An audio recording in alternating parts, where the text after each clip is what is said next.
Good evening, everyone. Welcome to Track Yards.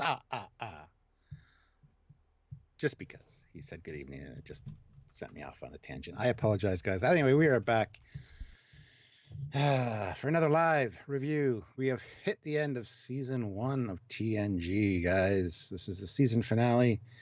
And yeah, looking forward to talking to you guys about it and getting your insights and thoughts as well. So, hello, Samuel. How are you? I am good. That's good. How is everyone in the chat? Hope you all are well. Sorry we're a little bit late. Not a big deal, you know. Need to get a new camera, a new microphone, we think, which is not exactly what you want to hear, really, given without those two things. Hear or see. If I was to unplug both right now, Stuart, the show might not go on. So to have problems with both, not the best thing. No. Got on yesterday with the OBS stream bullshit, the YouTube bullshit. Like, I missed that, I guess, but and I was going, and it scheduled me on 2, but I deleted them. So there was nothing to say there was 2. I went live. I didn't go live on anything because I put on the stream key for the new YouTube system one because that seemed to be easy to put together. And then I went live but didn't do anything, and then I swapped it back to the classic. Everyone is saying your audio is very low. Just so you're aware. Lower it yesterday, so okay, so re-up it now despite I haven't changed anything. Okay, now I'm back up. That's just can't win, can you? We just have to keep trying every day. It's all we can do. So yeah, sorry for interrupting you. Sorry about the problems yesterday. That sucks. But you're a technical wizard. You figured things out, so that's awesome. Yeah, and I was kind of talking to people as if people were watching, and I had no idea if they were or weren't. It's like, I don't know. Oh well. We're here today, and that's what's important. Yeah, I think so. Talking about the end of season 1. Will it get renewed? Well, the writing's kind of been pretty good. You know. The writing's pretty good. It's more the stories and the pacing a little bit. Yeah, there's been a few issues with season 1, so hopefully it gets renewed for season 2. I'd like to see more of the crew. You know. Robert Hayes makes a good point. Picard is such an asshole in this episode, thinking that he's better than 20th century people. Well, I didn't think he was an asshole, but I do have some issues with his command style in this one. He seems very indecisive and kind of just... He doesn't seem like a leader in this one so much. And I don't know if that was a plot thread that didn't go anywhere because they picked him up from this meeting, and then ever since then he seemed kind of off. And even later in the episode, he just doesn't have that... You know, he's letting other people tell him what to do, and he's just, no, it's fine.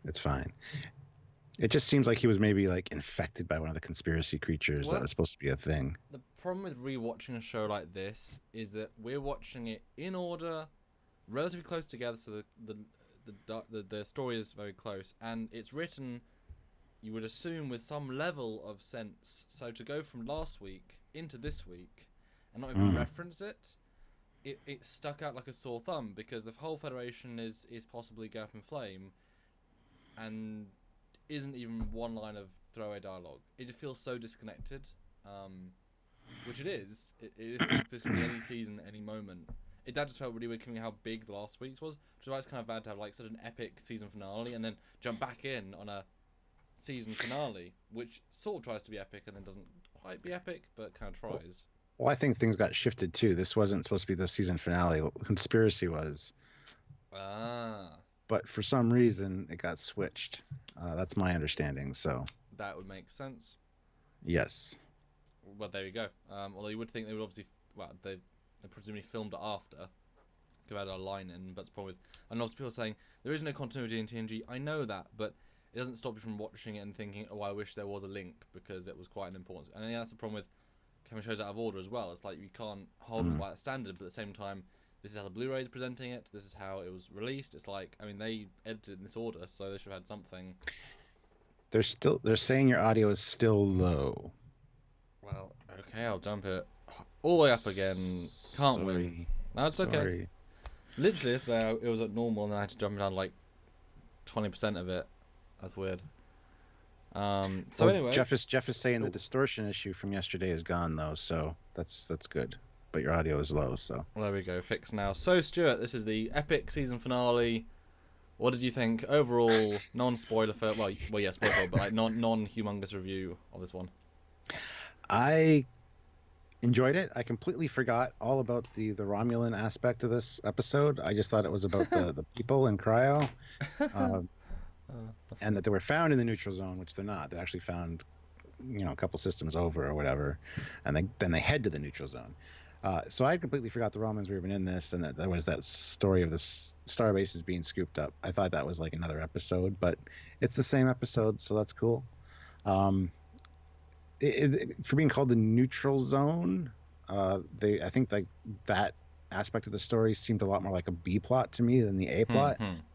And it was all right.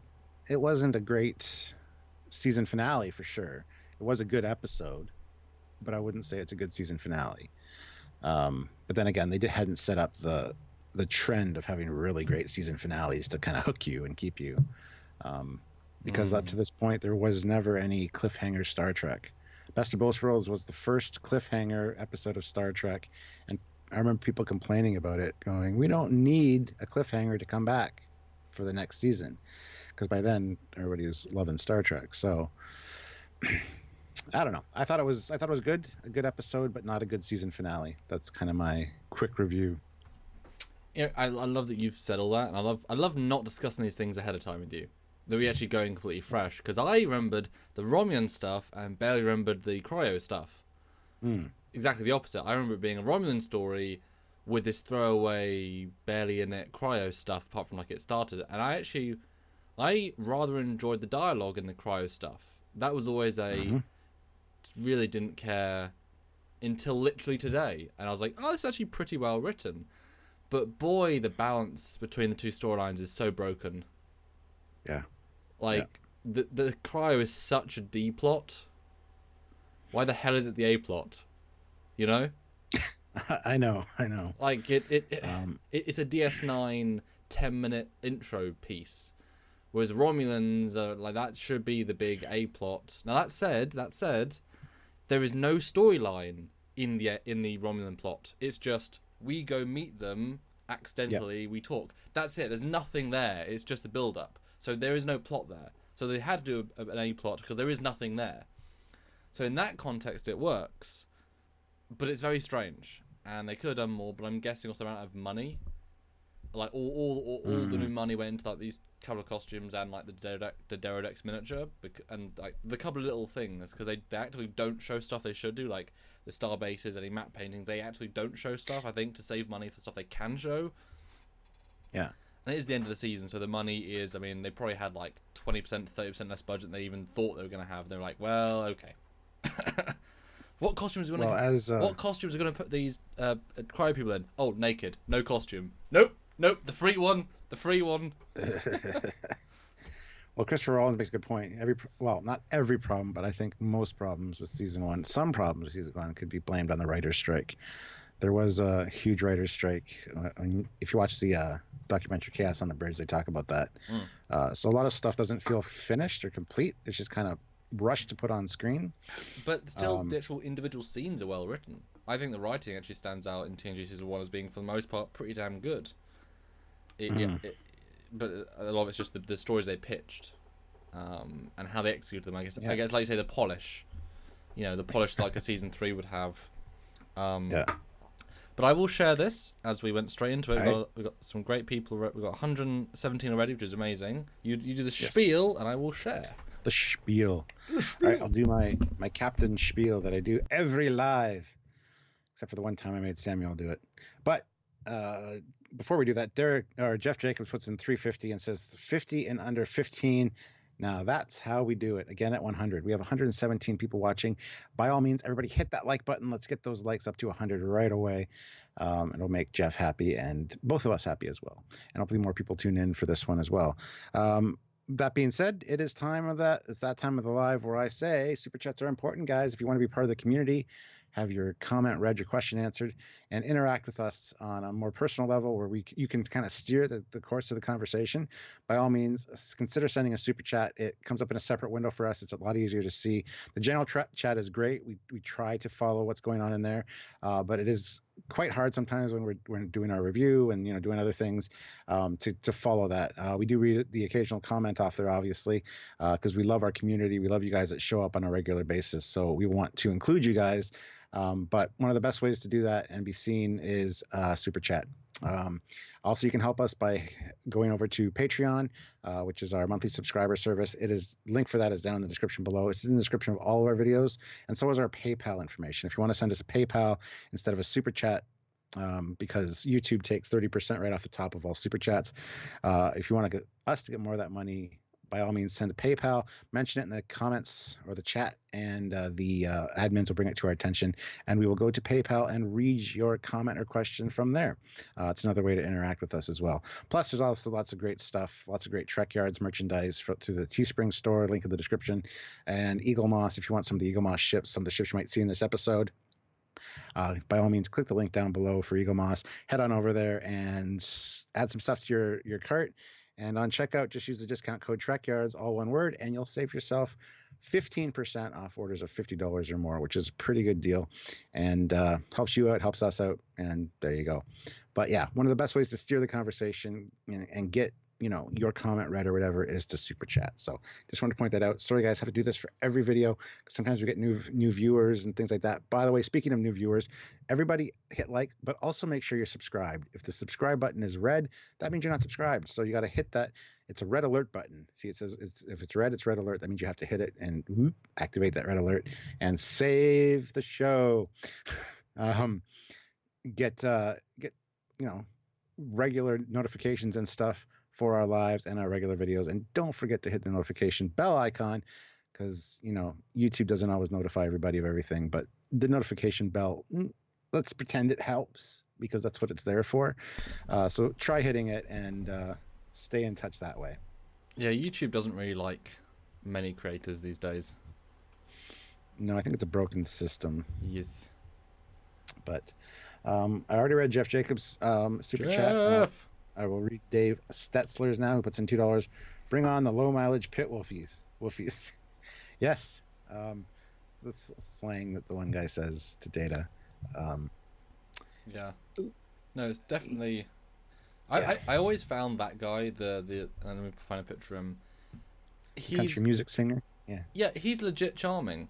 Like I think, obviously in contrast to the other two, and obviously the more not so cold, but cold TNG cast. Like he's much more friendly. He's played for, even though they say he's a alcoholic and a drug abuser, he's like, but we all love him. Oh, he's great. I think he holds it very well considering. Yeah, he's somebody I'd want to hang out with for sure. I wish he would have came back and visited Data at some point in another season. That would have been so cool to see where these guys were, after getting back to Earth. Would be neat. But that would have been called continuity. Yeah. This show. And it's amazing. I've been rewatching Stargate while I've been doing my Stargate green screens, and just going through it only takes 40 minutes to watch each one. If I spend 6 hours doing green screen, that's a lot of episodes I've watched in one big block. And so I'm seeing the evolution of the show in a very short period of time, and it's amazing how much they're referring back to themselves within 22 episodes. Boom, they've now got a villain from season 2 back, and boom, a storyline. It's like, oh my god, they're so continuity driven. It's amazing, and it's so clever, and it's like, damn, if Trek had only been that clever. Eventually kind of caught up a little bit, I guess, maybe sometimes when it felt like it. It felt like it. Yeah. SP Freely puts in £5 though. Thank you very much. Hi guys, did either of you miss Ron Jones' composition in the later TNG seasons? Like the music composer? I don't really notice music very much when I watch these. Some beats obviously, but generally it's kind of, I have to go back and actually listen for it. So that's probably a sign of a good soundtrack. It makes you feel feel what you need to feel, but not be overpowering. It depends what movie, obviously. It also means it hasn't left an impression, which is equally as bad. It's like The Dark Knight. Well, it might have left an impression subliminally. Subliminally. Yeah, but you want to be able to walk away from cinema as well and be able to hum it without realizing you're humming it. I mean, that's true success. You know, I would say I don't miss his work, because in this episode especially, I thought his music was not good at all, except the Romulan beat. I thought some of the when they find the thing, it's just cheesy, bad synth. It's just not good. This one in particular, I thought was. There's only about 5 episodes I thought his music was subpar. That is a wrong choice, man. You didn't go the right direction. The Romulan bit was great. The end bit's absolutely spot on. But this one I thought was he let himself down a little bit. And I think while later on sometimes it's more generic, it fits the tone better. And like I said, it doesn't stand out as much. TNG season 1 always stood out more. Especially the early few episodes, I was saying, oh my god, the music is overpowering here.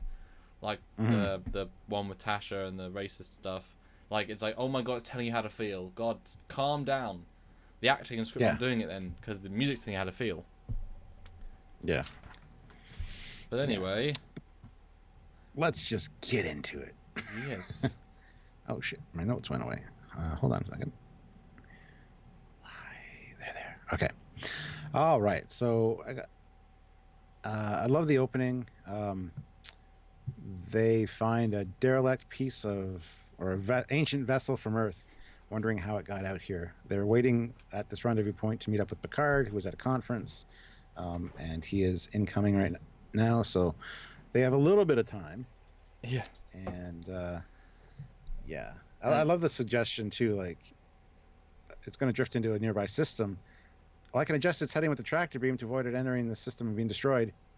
Nah, let it drift. It's just space debris. Oh, I didn't even hear that, but I was saying that at the end when it's like, well, yeah, space debris. It's amazing to think this is part of 1994 history. 1994 history. Like, they could replicate it, or they could have the real thing.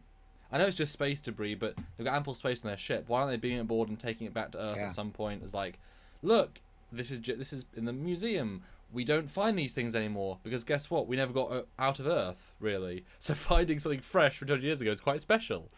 And the people on board, it's amazing. I was watching this with some people, and they're saying that, Picard's a historian. He shows a complete lack of giving a shit for history, because he doesn't care. No interest at all. Now, I pointed out that historian, if you were shown a history of an era you don't care about, you wouldn't care as much. And he also likes alien history. So when you suddenly have all of alien history and Earth history, this one non-thing in 1994, why would it stand out? Yeah. But also, it might take you 10 minutes to put it in the cargo bay. But also, the neutral zone stuff's way more important. So all these different factors, but it's weird how he doesn't care. Well, that's the whole overarching thing with Picard in this episode. He doesn't seem to be Picard. It's like something happened to him at the conference, which they never followed up with. And the history thing is absolutely correct. It was about ancient Egypt. I'm interested. Civil War, don't care. World War II, I'm interested again. World War One, not so much. So yeah, different historical periods, right? So yeah, although I like the fact that it starts with him being off ship, because that to me is he's still dealing with repercussions of the Starfleet emergency. That's why he's off, because he's coming right from emergency meeting.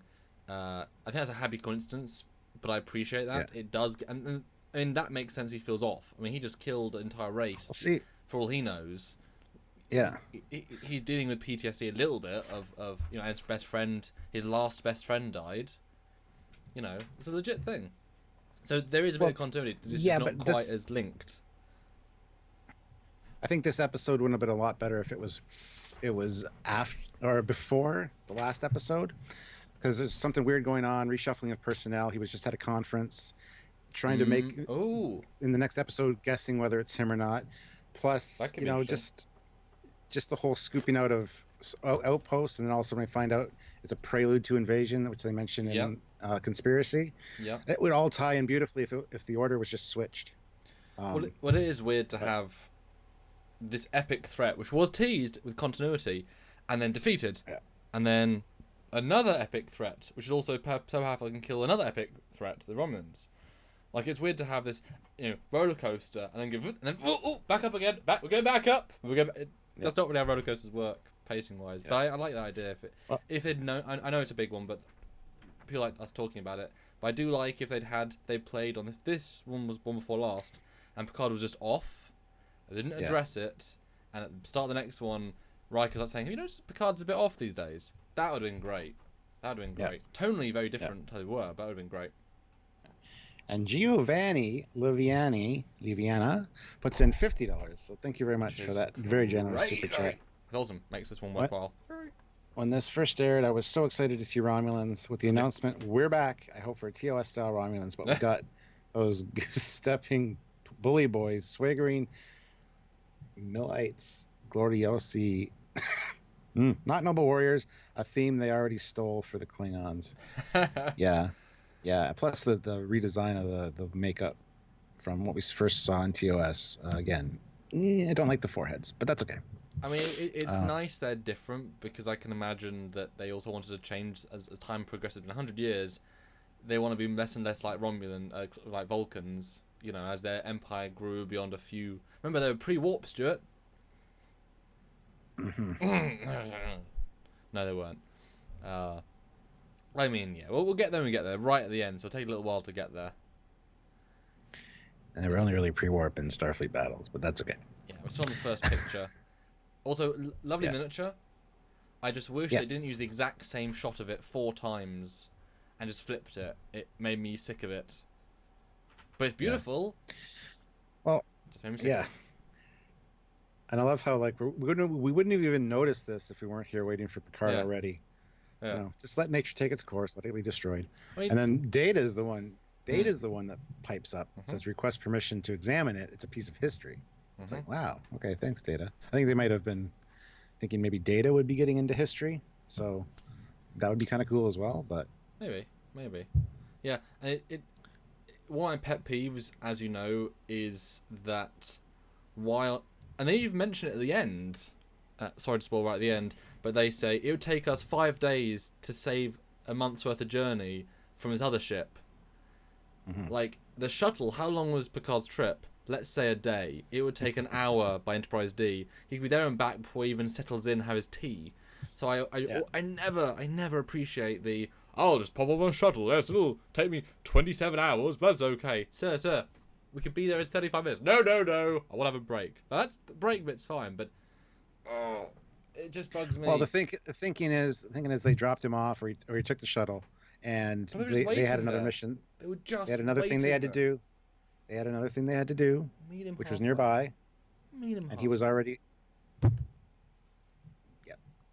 Sorry, it just bugs me so much. But I guess Eugene, 750 rubles. I thought it was one of the more memorable episodes of season 1, but after I have rewatched it, it's so different from what I remember. Yeah, it is very different from what I remember as well. I would agree too. Anyway, so we find out there's minimal atmosphere and an ancient solar generator which is still operating. Which is very Data impressive. and Worf. Yes, Data and Worf beam over. And then they talk about maybe we can download these old style disk drives to the Enterprise. Just upload them via your tricorder. That's fine. So I was barely born in 1994. Is this what computers looked like in 1994, Stuart? The blinky white lights, the keyboard with very, very large keys. Is that what it looked like, Stuart? Can you confirm, as you were around and doing computery things then? No, computers weren't super advanced, but these panels looked like very 1960s space race stuff, which would be fine because that's what NASA would know was tested and true, and maybe would have used to. When they're speculating, they're in 1987 when they filmed this, so.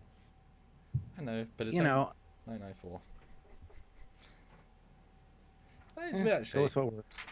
I guess they put themselves in a corner because they can't put it in the Eugenics War era because then that gives them problems. But they only put it like 7 years post their own releasing of the episode. They knew it wasn't going to be cryogenics. But obviously, as we've talked before, Star Trek isn't our future; it's their future. So, the tech level is sort of irrelevant to the Trek universe. Yeah. And I love how Worf almost walks into a door expecting it to open. I laughed out loud at that. That is a great, gentle joke. That's great. And he wants to phaser it, and Data's like, "Oh, no." and it's the equivalent of getting into a car and putting the visor down to see if there are the keys in the visor. It just opens the door. So the Terminator learned. But inside they see some stasis tubes. Well, not stasis, cryonics. Cryonic tubes, yes, you're right. Frozen. The first one, the person is clearly dead. The seal has ruptured. What gives you that idea? I always think he's dead. Could be a lifestyle choice. True. And Worf's the same thing, malfunctioned. And then they find people. One was actually empty, which was weird. You don't think they would launch something with an empty pod. You think they'd, unless an alien beamed on like years ago and stole one for some reason. I mean, that could be a possibility, I guess. Amelia Earhart was first on the end planet, then this cryo sleep, and then in Delta Quadrant she gets everywhere. What I found funny about this scene is that she's obviously naked, and the angle they're looking at, it's just a boob shot. Like, he's wiped it away, he's like this. It's like, yes. Tremendous. Like, it's the most, like, boob angle you could possibly do. I'm just saying. I just found that kind of funny. Yeah. But yeah, so they ask permission to bring them aboard, and Riker's like... Riker also gets news that Picard is docking at the exact same time. So 3 people on board, frozen. Can we return with 3 containers? And Riker's kind of like, sure, why not? Picard won't mind. It'll be fine. Let's go. I think his line is also, hurry up. Yes, he does say hurry up. And I gotta give a shout out for how well this thing's held up over 300 years. The power is still going, the cryo's still going. That's legit impressive. Good for them. Good for them. Get birds. And even oxygen. The O2 generators still work over 300 years, Stuart. I don't think our oxygen generators will work after 300 years. Amazing. You never know. Sometimes the oldest pieces of tech are the best because they're built better. They don't build them like they used to. That's a good saying. Well, we have our hot water boiler is from the 60s. Yeah. Whereas new ones die every 10 to 20 years. Ours is, 50 something. Although now, having watched this, I kind of wish the air wasn't working and Data had to go alone, because he didn't need to breathe. And he's like, if we don't get them, power's gonna fail in like an hour. Like a bit more need. Small thing, but the Worf joke's definitely worth it. But anyway. Yeah. Then they leave it. So Picard comes on the bridge, set course for the neutral zone, warp 8. Not warp 4, Stuart, as they would often do. They're in a hurry for once. For once, yes. Next is the conference room, and we get the the discussion about 2 Federation outposts in Sector 30 have been destroyed, and no communication with outposts in Sector 3. Sector 31, sorry. So they are heading there to investigate. And we get the whole no direct contact with the Romulans since the Tomad incident. Do you ever learn what that was? I think we did an episode on it vaguely that we had mentioned. We did an episode on it, but I don't think it got released. No, we did a whole episode on the Tomad incident. Yeah. We filmed it, but we didn't. I don't know. I don't think it's been released yet. No. That's the problem when there's no pictures of an incident that never happened in reality and they've never shown on screen. Reference material kind of slim pickings. I'll get pictures for you for that if you want. I don't care. But yeah, so basically 50 years they haven't heard from the Romulans. Like, the odd little whispers here and there, but nothing direct from the Romulans. Everything we know about them is either based on rumor or conjecture. And then Picard says, yeah, they decided to only send 1 ship. Just to kind of gauge the situation. And then it's kind of decided that we have to assume this is a setup. Our goal is to talk, but if we need to show force, we will. Stuart, is it the Vulcan hello? Is it almost the Vulcan hello? Oh, it's not even close. Kind of a little bit close. No, you don't just see them in fire. Well, you talk to them first. Well, yeah, but they were saying if we have to test our firepower, then we will. Only for attack first, yes. I love how he says too. They may want to test themselves in battle against a Federation starship, which is exactly what they did in Balance of Terror to test the new plasma weapon. Yep. Send one ship in, see how the Federation reacts. But Well, then he says, "Counselor, I need a full profile on them. Limited information." And she says, "There's limited information, but I'll provide something." Why are you asking her to do that? She's a counselor. If anybody, I'd be asking Data to get me all the information on the Romulans. yes, and it's bizarre also because her job right now should be dealing with the people out of time. She's a counselor. Counsel them. She's brought in later. She has to be asked to do it. That should be her primary concern, not tech briefing. I know it's been 100 years since TOS, but I know it hasn't been filmed yet. Fine, but there's a Romulan ambassador, both in the Galactic Peace Planet, and just walking around in 3 and 4 and 6. It's like they must have learned something from him. Yeah. He walks into the president office and says hi. You know what I mean? I know it's like 70 years ago, and the culture's changed a lot, but very little information. I'm sure they had diplomatic relations enough to have basic dossiers on each other's planets and stuff. That's before the forehead incident, because he had a normal forehead like he should have. So did the one from Star Trek V, the Romulan forehead? lady. Tomed/forehead. Humans Giovanni. sorry. Giovanna. Again. Giovanna. Okay. Or Giovanna, Italian pronunciation, is Joan. Giovanni is John. I'm a woman, so Giovanna. I apologize. My bad. But thank you very much. You are too kind, madame. Thanks so much. Thanks for stopping by. Hope for the rest of it. And we are, they say that we're 19 hours and 28 minutes from the neutral zone. So we're going to meet again in 6 hours. And can everybody remember, I'd rather outthink them than outfight them. Good line. Yeah. I think Picard's on point in terms of negotiating, like his perspective on it's good. If not necessarily his actions. Yeah.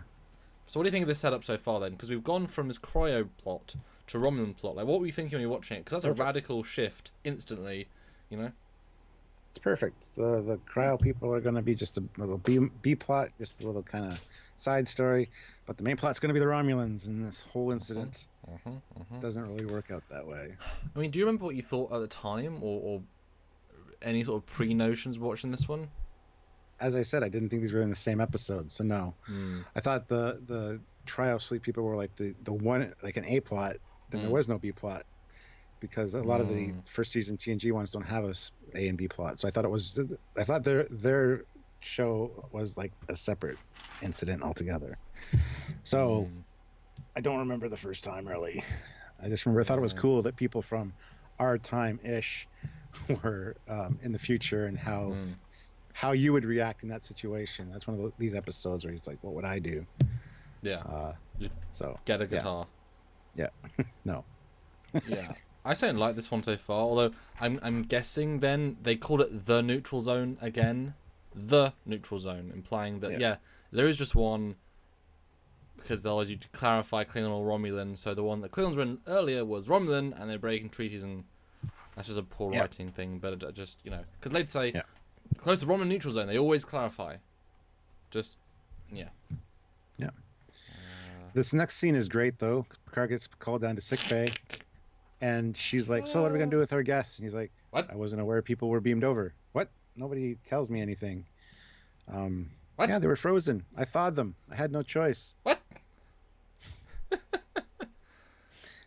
Great. Like, yeah. And the fact he's going into something that could be a hostile situation, I'm sure he's like, I don't need this right now. Only the children on this ship should die, not people from the past. And then we'll sarcophagus them, put them on the hull, like the great Takuma of the past. I mean, what?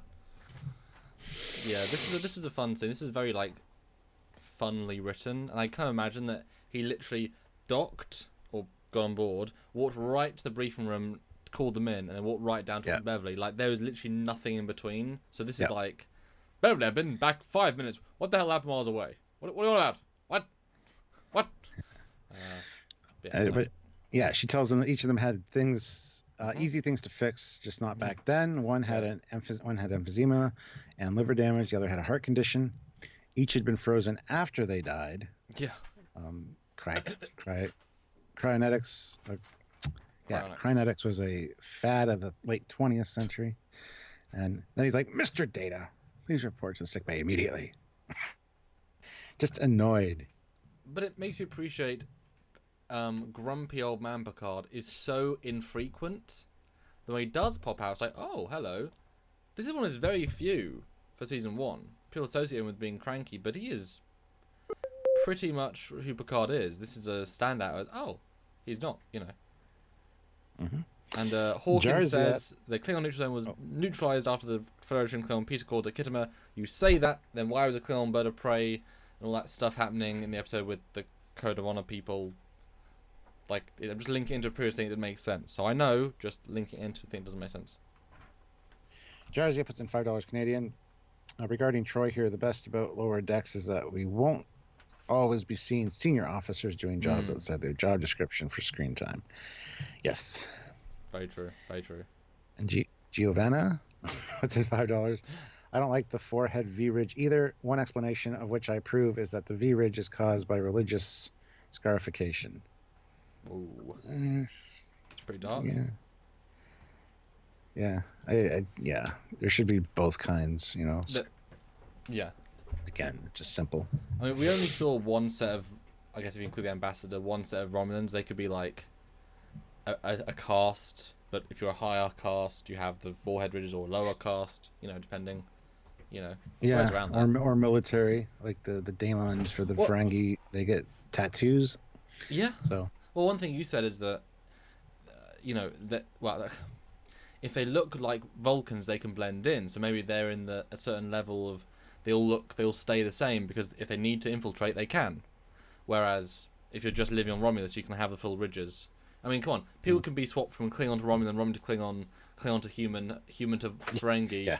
I mean, so one thing. And can I just point out, record for TNG reviews, 157 people watching, which is absolutely superb. Thank you so much. We can already feel the chat being more like bouncy and everyone hit like. Non-super chat though, because it's a great comment. Lizzie Smith, who's back. Hey Lizzie. Well, maybe they think it's easy for Deanna to use the computer because it sounds like her mum. That's a great comment. Very clever. Eugene though puts in 750 rubles. So thank you. Thank you. Bot, Riker, and Picard are treating these people from the past as if they were corpses, Klingon corpses. Sir, we found people here. F them. Hurry up and return. I've treated them. Why? LOL. Yeah?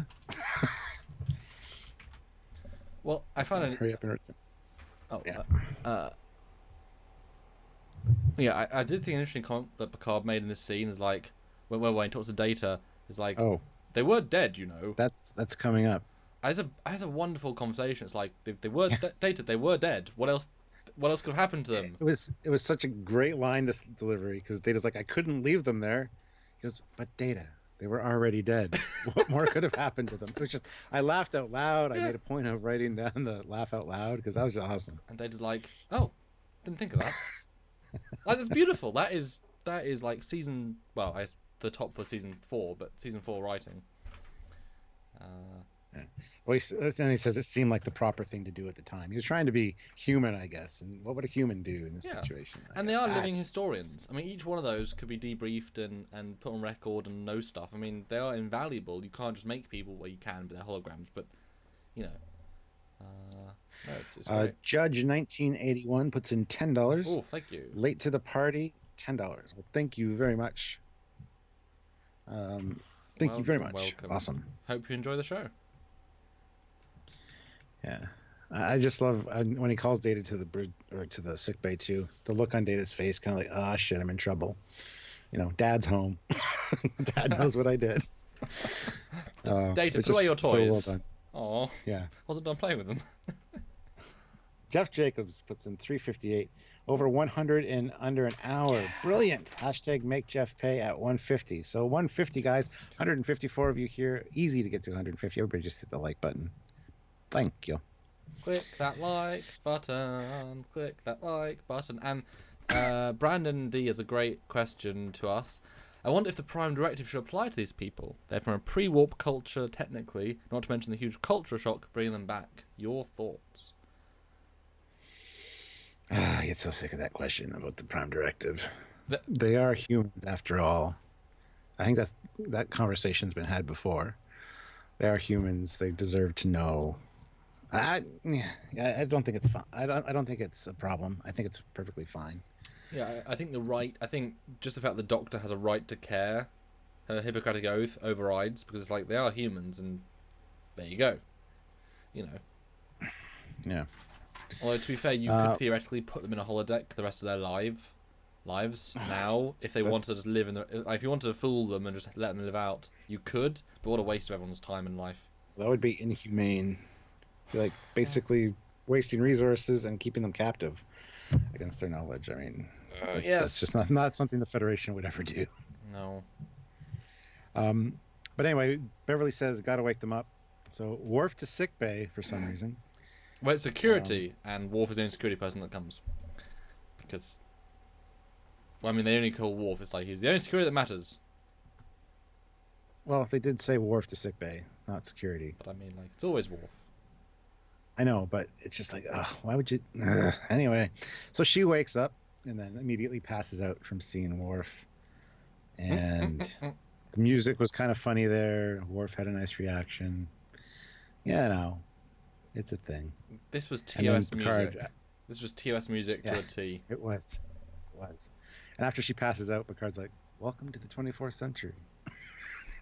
You passed out, woman. Oh, yeah. Very well done. And then the next scene is just a continuation of this scene after the commercial break. So we find out her name is Claire Raymond. She's 35 and a homemaker. Must be some kind of construction work, I guess. And no one questions these terms because Data's the informative one here. Oh, Yeah. Okay, good. That's good to know. I love it. And she died suddenly of a brain embolism. So She died, next but one she's is back. Love it. Ralph Offenhouse. He's 55 and a financier. There it is. Died from advanced cardiomyopathy. Was inoperable at the time, but easily corrected now. And then the last guy, the one we like, is LQ Sonny Clemens. His file was corrupted, but there was something to do with music. Massive damage from substance abuse. And Picard says, "Too afraid to live, too scared to die." So, they were introduced to everybody. I love that line. It's like, oh, poor man. Oh, it's like, no, it was no fun. That's like the context is just great there. But then at this point, I was like, wow, we're having a lot of time on these people. Like, we keep exploring who they are. It's like, Yep. but where, this is the A plot? At this point, I was like, this is a bit too much, guys. What's with the balance here? It's kind of skewing heavy on one side. It's interesting stuff though, but you know, it kind of feels like 2 episodes might have been better split up. That might have been smart. In my mind, they were, man. Giovanna again says puts in $5, so thank you. The Romulans in TNG have those ridges, so maybe a revival of a different religion could also explain the change in general attitude from TOS to TNG. Yeah, I mean, we've talked about that quite in depth with the Klingons before Discovery came out, and the hows, the whys, what would make senses, and nobody listened to us. But that's okay. And both Lizzie and SP Freely both point out that Worf, even as acting, should now have been a gold uniform, but is not. Since Tasha's death, which I never picked up on. Yeah, that's a good point. Great point. I think for season 2, he starts with a yellow uniform, though. They just didn't want to make a new uniform for him for this season in case they didn't get renewed, I guess. Oh, yeah. Jarzia, though, throws in $5 Canadian. Thank you. Picard, Worf, get down here. I want to give these guys a heart attack and see if Beverly can revive them again. It'll be hilarious. That's it. That's it exactly. That's excellent. That is excellent. That is good. Yeah, so everybody gets woken up, and, you know, I love how Picard strolls on the bridge, and first thing he says is, number 1, take care of our guests until we decide what to do with them, and keep them out of my way. It's like, oh, wow, what's wrong with you, bud? Woke up on the wrong side of the shuttlecraft on the way here? Seriously. Damn. I mean, I'm wondering, because the context of this episode is different to how it is now, because originally, as you said last time, these were the Borg, before they were the Borg, insectoid species that were very powerful to it. The other aliens from the last episode were their, like, scout party. So Yeah. was there possibly some subtext writing that Picard was part of a meeting and they were telling him about the threat, more about it? Like, is that what we're trying to get from here? Because I agree, he really doesn't care. Yeah. What do you think? Yeah. Yeah. Like I said, his command style is very hesitant and kind of he's distant right now, and he just came from this conference. He just came from this conference, so it's clear something's on his mind. It's got him a little agitated. It could be that Starfleet is expecting an invasion of some sort, and then that's why he's been sent to the neutral zone because these outposts went quiet. So he's got a lot on his mind, and considering what happened in Conspiracy, the last episode, as with the prelude to invasion. Are the Romulans involved? Did the Romulans, hybridize these little critters to infiltrate Starfleet? Who knows? That's interesting. It seems like there's a lot on his mind, and later he gets so indecisive. He's just standing there, and people are giving him options. He's like, no. Well, we'll get to that. He just doesn't feel like Picard, but. Oh, and I want to talk about that when we get there because I'm not quite sure which scene that is. So I'm excited to get there. I think also we're forgetting that this is actually the flagship, and he is the poster child for the flagship. So the pressure, and I'm assuming part of his mission as well. Like he didn't decide to be the only ship to go to that place. He's told by Starfleet, you're doing this, only you. So he's like, well, shit. I mean, you couldn't feel good in the situation, could you? But I wonder what direction Patrick Stewart was given, because I can't quite place where he's coming from. I think we sort of deconstructed it a bit, but it's different, Yeah, absolutely.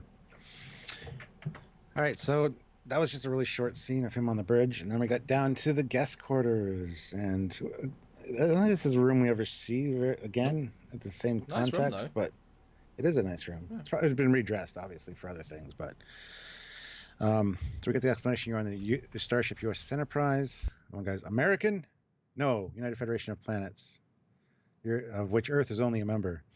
You're in the year 2364, and then the whole, what is that? He's an android. Oh, you mean a robot? Actually, there's a distinct difference between android and robot. Blah, blah, blah. And then Worf is going to take more explaining, but he's a Klingon. So they died 370 years ago. So I love that they give a number to, they give the exact year, 2364. So that's very cool. And this is a long scene, but it's a fun scene. I think the casting of these three was very careful, and for what they had to do, I think they were all on point. Yeah. Absolutely. The guy on the left with Data is the arrogant, controlling representative of our present. He's shot down a bit, but also he's not wrong. He's just wrong about it. How the woman is the caring mum, and not quite getting it. But then she goes, oh, well, actually, my entire family. She has the personal approach, and then the guy embraces what could be, and also that he's not doesn't have to live in his old life. I mean, he was literally resurrected in a sense. So I like I think they all do really good. And I don't like I said, I was not as sold on this the first time. The fact I'm saying that now, I think shows the good writing that I didn't catch the first time. And also credit for putting every character where they should be. Riker is the right choice for this scene because his job is to deal with everything that Picard couldn't, doesn't want to. Obviously Beverly to keep track of them, and Data because interested. Great set of people. That being said, Troy should be here. Yes, Troy should be. But we'll get to that later. And I love the country music guy. He's like, cryonics, a freeze you now and heal you later kind of thing. I figured I'd give them all my money instead of giving it to all my ex-wives. I just love that. That's just awesome. But we find out that they were put in orbit in case of power failures or brownouts. That was good. Being in orbit would prevent such issues, so that was good. Although we never got an explanation or even a recognition of how they got from Earth orbit to nowhere near.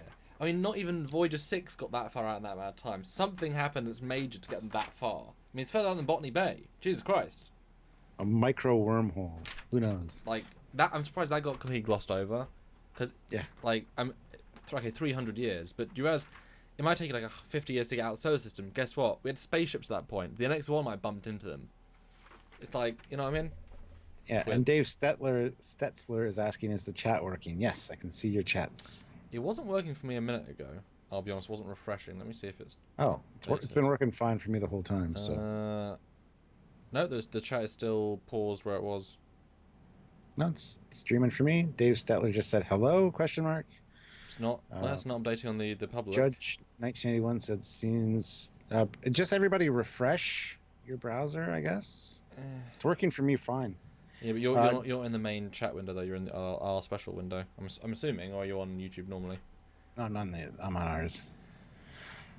But Joseph Petrick throws in €2. UK is not only in the UFP, they're finishing Brexit. Dun dun dun.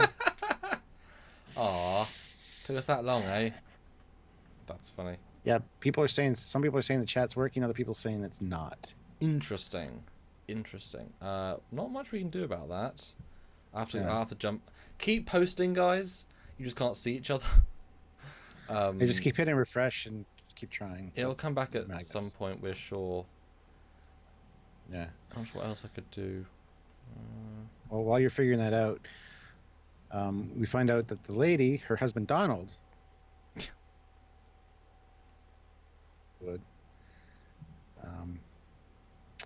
we find out it was a bit of a fad that didn't continue much past the 21st century, the whole cryonics thing.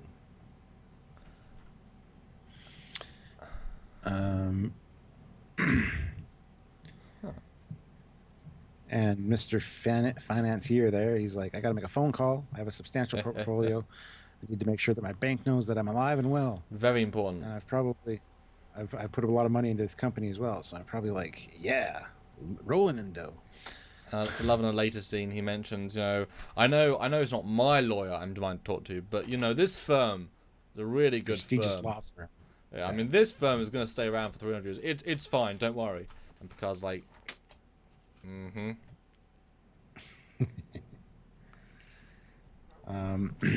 Now it's weird. I went on to the actual video on our version, and it wasn't working either. Oh, like I said, it's working here. Maybe it's country based. Chat isn't working, says Lance. Well, keep commenting. Stuart will be at every comment. Joseph Petrick says test. Devo77X says my baseball card must be worth a fortune. Ecart the Bat says in theory the law firm should still exist. Lance says it's borked. Judge 1981 says it's working here. Jeff Jacobs says trying mobile. Joe Torres says test. So it's working, guys, at least for me and some other people. Keep commenting, keep subchatting. We'll reference them all. Robert Hayes says, has everyone left? No, everybody's still here and commenting that it's not working. Except for the people that it is working for. So just keep trying. That's all I can suggest. Yeah, well, don't go away. We're still going to be talking, so don't leave because we're having a wonderful time. So don't leave and keep super chatting. And maybe try sending a super chat. See if your super chat shows up. That's a good point. But yeah, this is a very long scene, and you kind of realize this is the A plot. Like, this is the 100% A plot. They're putting all the time into this. I'm assuming it's probably also a money saving thing because all they do is hire 3 actors. Like that's half the episode, And confrontation is cheap. It's good. Like, this is some of the better bit of the episode is just them talking and I always love it's like Orville almost. I love a fully realized concept, and this because it puts so much time into it, almost is fully realized. It doesn't go fully there, but almost. Matt Person, it's not Pearson, it's Person, says not working ? Bum. See, I can see what you're saying, guys. Yeah, me personally as track. Bradley Briggs says tell them to try reloading the stream. It fixed his issues, so there you go. It's Trackyard. So if I post that, so it comes up on mine.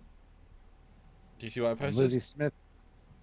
Hello, this is Trackyard. Yes. Oh, there we go. Lizzie Smith. There we go. It just jumped for me. All of it. Lizzie Smith put in £1.99 and says test. Thank you. The super chats are working, Lizzie. So as soon as I put a comment in, it unlocked it. Yes, and now it's suddenly working again. Okay, there we go. So I posted in as Trekyards, and then it suddenly clicked in. So I guess I had to comment as us. Oh, well, there you go. Now we'll know for next time. Thank you guys for helping us figure that out. Yay! So anything you'd like to say about this scene where we get I want to make a phone call and all that? It's just great. I mean, everyone's great. we get later on as we go, but it's just great, and the dialogue's good, and the people are good, and Riker's good. Yeah, solid. And solid, solid. Trek reviewer makes a good point, and I thought the same thing. In this scene, why does Riker walk across the room to use the comm pad instead of using his comm badge? That was a plot convenience so that the guy would know how to operate the comm panel, because that's explained later. Judge 1981 puts in $2 and says testing. So there you go. Success. Well, it's kind of like, why is Worf brought in, not a human? Because they got the moment. That's it. You know, it would have been safer not to have. Oh, and I also love in this scene that the country music singer clearly likes Data. He likes the look of him, and you get that, and you get genuine affection from him from now on, which I quite like. Yeah. Next scene is on the bridge. It's Deanna talking to Picard. Very little on the Romulans. One moment they're extremely violent beyond extremes. The next tender. They're related to the Vulcans, but their belief in their own superiority is beyond arrogance. And they have a curiosity with humans. But they will not initiate anything. They will wait for you to make the first step. What do you think of all that? I don't know what I think about all that. The curiosity in humans is like, wow, we're so full of ourselves that everybody's curious about us. The Borg want the humans so badly. Q's interested in humans because why not? We're such a great, awesome species that everyone's interested in us. I find that bullshit, personally. But not from the past. Anyway. He hates people from the past. Yeah. Do you think Oh, sorry, Q. The whole, not initiating something unless you've made the first step. They're initiating things by coming into the neutral zone. That's an initiation. How we react to it judges their response, obviously, but still, so it doesn't really make any sense. Superiority in their own superiority is beyond arrogance. Absolutely 100% Romulan. Love that. Yeah, I thought in terms of reminding us who Romulans are, I thought it was actually a rather good briefing. Like, it was short, to the point, useful, bit. Like, it's more than actually on the Klingons when you think about it. We didn't really get much of a primer; we just sort of saw them. Yeah. But I guess it would have been weird to talk to. It's like, so who are the Klingons? Well, and Worf's like, sir, I'm right here. Ask me, I'm right now. But I kind of liked they don't attack first, because I think for the most part that holds up. And I think Dominion War, they didn't start anything until they were actually started on. You know. Yeah. You're right. Certainly, it breaks down instantly. Whereas the 2 times TOS, they did stuff first, but both well cloaked. So it was the assumption of who they were. So they were planning on being stealthy, and not making the public first move. It's only because they got caught. And how many other times they cloaked and doing stuff we don't know about? Because in theory they did let Enterprise make the first move. Yeah, it's weird. I like the sentiment though. Like I said, interesting. Oh, Stuart, your video's gone. Sorry. Yeah, because I turned it off for a second because in the stream I'm all like orange and disgusting looking. Glad you noticed. Giovanna again puts in $25. Thank you very much. Since Irk the Bat can't see my reply, yes, I'm familiar with the various attempts to explain the V-Ridge, including your favorite Riemann DNA suggestion, but it's not consistent with hard or soft canon. Riemanns were slaves. So there you go. Don't fight, people. Yeah.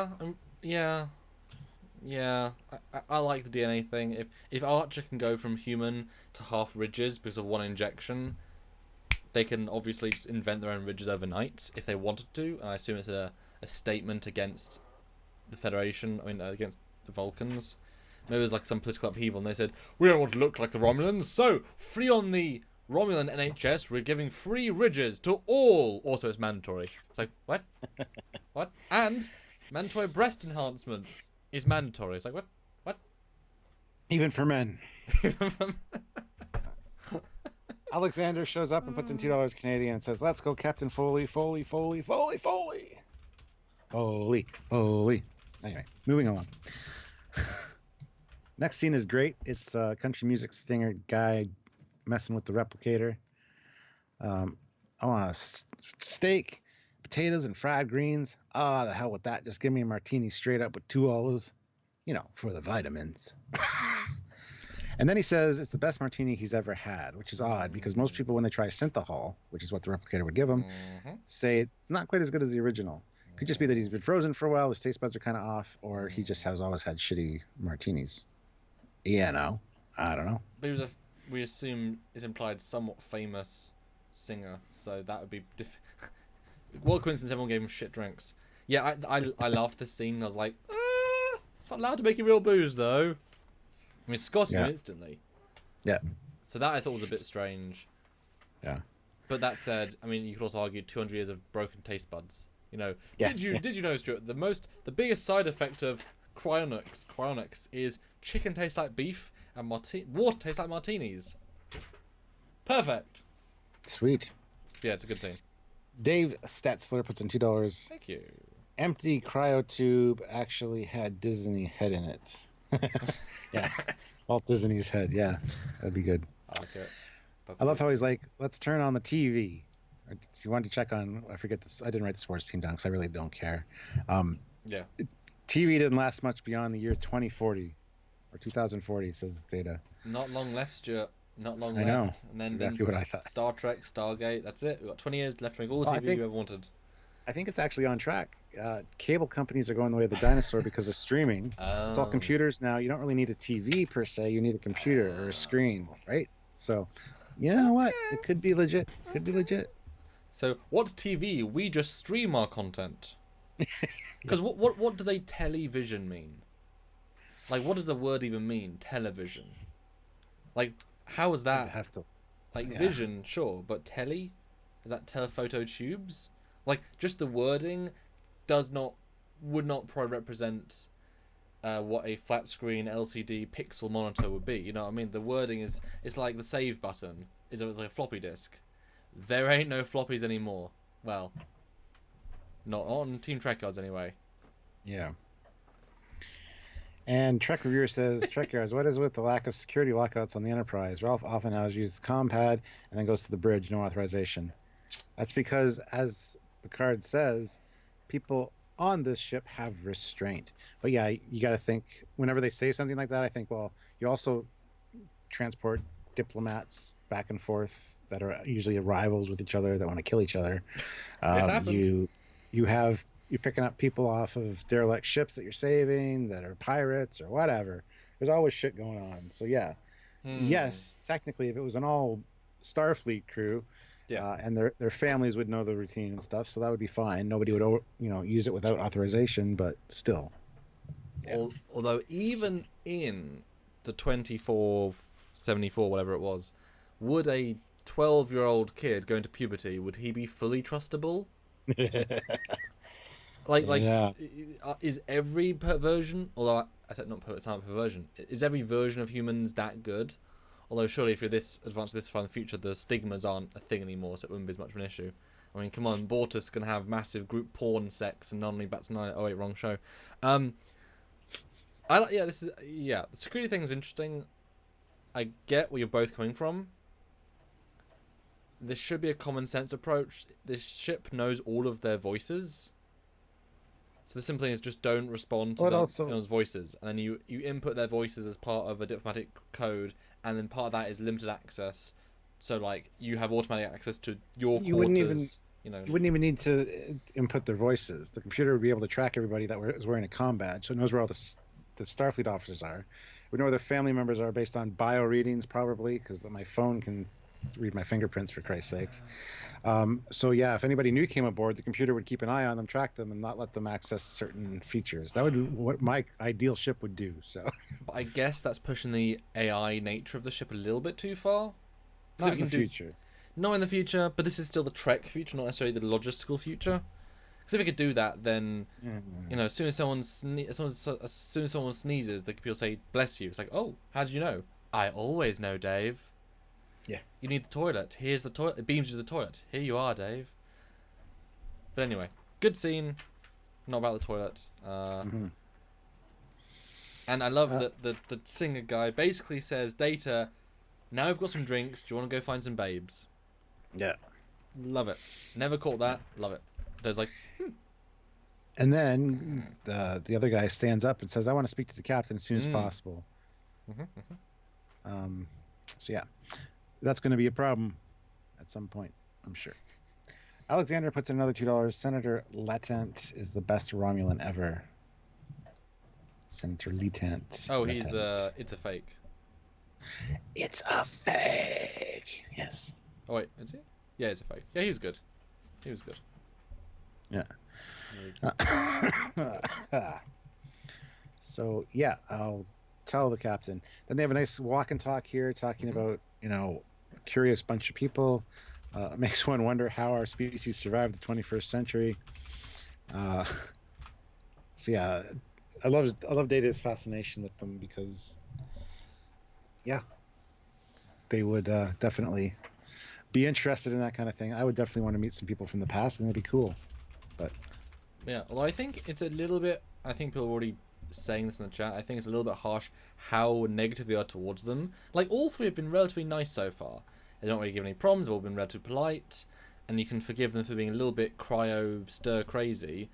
They've been just fine. They're not exactly a bad sample size of humanity. So to say, "God, glad we got past them," it's like, what, one guy drank a bit. You've got a bar next season. You're drinking too. So I think they are quite rude against them. It's not deserved. Even to the point the businessman apologizes for it being rudeness, and therefore, so I think they're way too mean to them in context. I missed a super chat from Samuel Johnson though. So it puts in $2 and says "telly" as in transmit. So, yeah. Area 50. Thank you. Area 51 puts in $2. I bet Country Guy is still in the holodeck. And I'm surprised the holodeck wasn't mentioned, at least in this episode. Like, I'll show you the holodeck later or something. Because it would be the perfect way for them to kind of acclimate to what's going on. Get like a history lesson in the holodeck, maybe. So. Eugene puts in 500 rubles. Oh, thank you. Thank you. Streaming services haven't survived past the great exclusive content wars of 2060s. By the way, it's funny. Enterprise D is compared to the QE2 rather than the Enterprise from the USS Navy. Yes. Well, it is like a luxury liner. And they've only seen like 3 rooms each, so these are nice rooms. Yeah. That's a good comment. And Area 51's like Trek Yards. It's just Roddenberry's way of lecturing the audience on how much they suck. Yep. And it's almost as bad as Tasha saying drugs are bad. Okay. At least it's Data saying it, and having him say it really like removes the cringe a lot. Yes. Him in the conversation always helps. His naivety works. Although I appreciate in this episode, whereas we've said before, how is he that naive? He's got all the language in his head. He's like, what does that mean? It's like, oh, come on, you've heard of this thing. But in this episode, someone says something, he's like, oh, yes, this. Like, he knows, and he's using it a different way. That's a better version of the joke, I think. So I appreciate they've honed that version now, because it's much better. Yeah. Next, he's in Picard's ready room. He comes out of the toilet, and it's 6 hours from the neutral zone. He's done a number 1. Yes. Before talking to number 1. Now he's going to go talk to number 2. Well, it's true. Yeah. And 3 and 4. Yes. Anyway, 9 outposts in the sector have gone silent. They haven't heard back from any of them. We have to work. We have to work under the assumption that they've been destroyed by the Romulans. And that's where we get an exact time, because Data says 53 years, 7 months, 18 days. Yep. We must consider that any information we have on the Romulans is out of date. Good line. Yeah. They want to find out how far we've advanced, not only technologically, but society-wise, because they'd be curious. So yeah, that's fine. It's a great conversation. It's a good scene, actually. But again, Picard, this seems off. He's very much just like, he looks tired. He looks like he doesn't want to be there. He looks disinterested. I think it's just a lot on his mind. He's gearing up for something major to happen at the neutral zone. So like his adrenaline's pumping, he's waiting for something bigger to happen. He's fatigued from the 39-hour shuttle ride that was taken 5 minutes by the other one. Obeyed, Captain. Yes. No, I agree. This scene is a great example of how other shows and Discovery can take a scene, do silly dialogue, silly running, when this scene, good characters in a good situation, just talking smartly, can do so much better and be so much smarter and add so much more. And again, Worf is being used appropriately. Tasha's been phased out. Worf's right in there doing exactly what he should be doing. And I like everyone's perspective because they have limited information. It is the Romulan neutral zone. That's it. You have people living in the neutral zone that are not a threat, presumably. And you have this massive empire on the other side who are complete unknowns. And the last time we had another opposing enemy force, the Discovery era Klingons, they came out of the work and killed everyone. So the last time we didn't talk to a race for 50 years, it went bad. So now we know that. There's an added context of cautious. Yes, jump in. I'll say more after you finish. Well, Alexander puts in $5 Canadian. Not Vreenak, Latent from the Starfleet Klingon Romulan Alliance. Oh. Klingons can be so entertaining. Each Romulan zoo should have a pair. But I googled it and he came up. I'm sorry. I tried. Area 51 puts in $2. Engage. Flush. And Matt Person puts in £10. Generic support message. Keep it up, chaps, etc. Thank you very much, Matt. Much appreciated. You are. But all of you, sir, are amazing.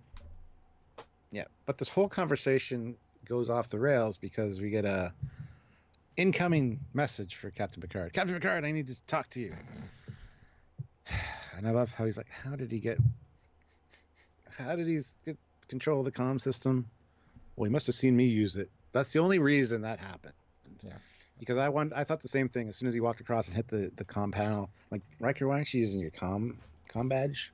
Mm-hmm. He is coordinate later and earlier. Yeah. Yeah. Picard's basically, how did you get this number? Who is this? But a final note on this scene, I appreciate that while they're talking it through, the impetus is, okay, it's probably Romulans, because the likelihood is it is. I mean, any other race would be pretty ballsy to go in the neutral zone and attack full, massive damage, 9 systems. That's pretty drastic. But Data does do the logical sense of, their assumption works if they're negative. No one says they could be peaceful, because no evidence say they are, but I love Data's approach. It's like, if this is the case, then yes. Which tells Picard, if it isn't, think about it. Just saying. I think everyone does a good job there. Now I'm done. I just thought it was a good scene. Cool. So that's the end of the scene. Jaddock Productions puts in $2 Australian. Thank you. I've got a lovely bunch of coconuts. Here they are. Oh, that's fine. You do whatever you need to do with your coconuts, man. Just don't tell us about it. I don't know the reference, but that's okay. I don't either, but it's fine. And then so Picard decides to go down and chat with the guy, and this is great. This is the worst run ship I've been on. You should take some lessons from the QE2. Is he comparing the Enterprise to a cruise ship? That's great. Those communication panels are for ship business. And why don't you need an executive key? Because we all know how to use self-control and restraint. Mm-hmm. Yeah. These actors are in fun. Yeah. You can tell. I will say the editing scene I love. That this guy's... The editing is so straight from, oh God, in the ready room, to, he's talking. Tss. Oh. Yeah. Like, wow, he got here really quick. The editing's so on point there. As if he just walked up. Because, I mean, the turbo lift is literally 1 second away. He could be down there in less than, 30 seconds if turbo lifts are in the right place. I just love that. Take me to deck 4, section, whatever. Because he can get straight there, yeah. I love the layers of frustration that Picard is not showing. Because, obviously, these people do need care. But they're asking real questions. And it doesn't take that much to be more considerate. That's why Troy should be there. But don't talk to the captain. They should be being dealt with more. Not obviously by him, he's more busy, but they don't know he's busy, but he's also not explaining they're busy. And he's still refused to explain they're busy for why, but he also doesn't need to explain. There's a whole levels of... It's that classic TV thing of, let's not explain the situation properly, I guess. Yeah. But you think a ship with this much crew on it would have a specialist or two in these departments. Anthropology, history, that could be talking to these people and taking care of them and make sure they're not... basically babysitting them. So they wouldn't disturb the captain necessarily. But anyway, yeah. We find out, he says that we're in a very dangerous situation right now. Mm-hmm. And then the other guy's like, I have more to protect than you can possibly imagine. someone in your position can understand. It's like, Oh. really? Because you have to protect your finances, your future, or I have to protect the entire Federation.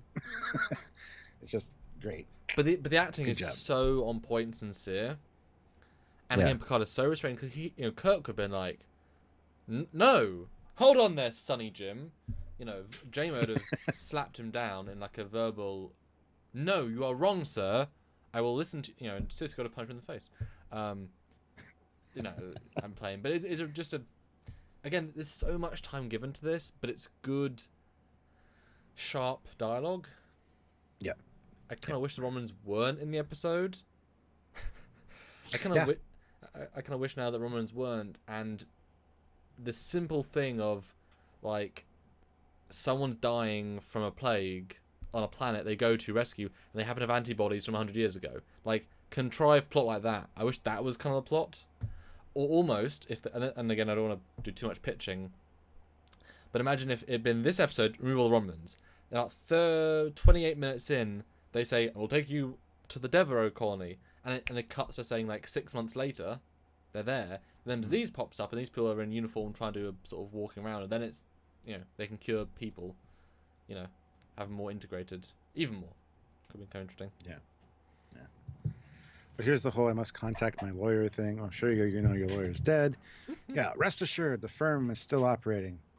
And Picard says a stupid smirk. A lot's happened in 300 years.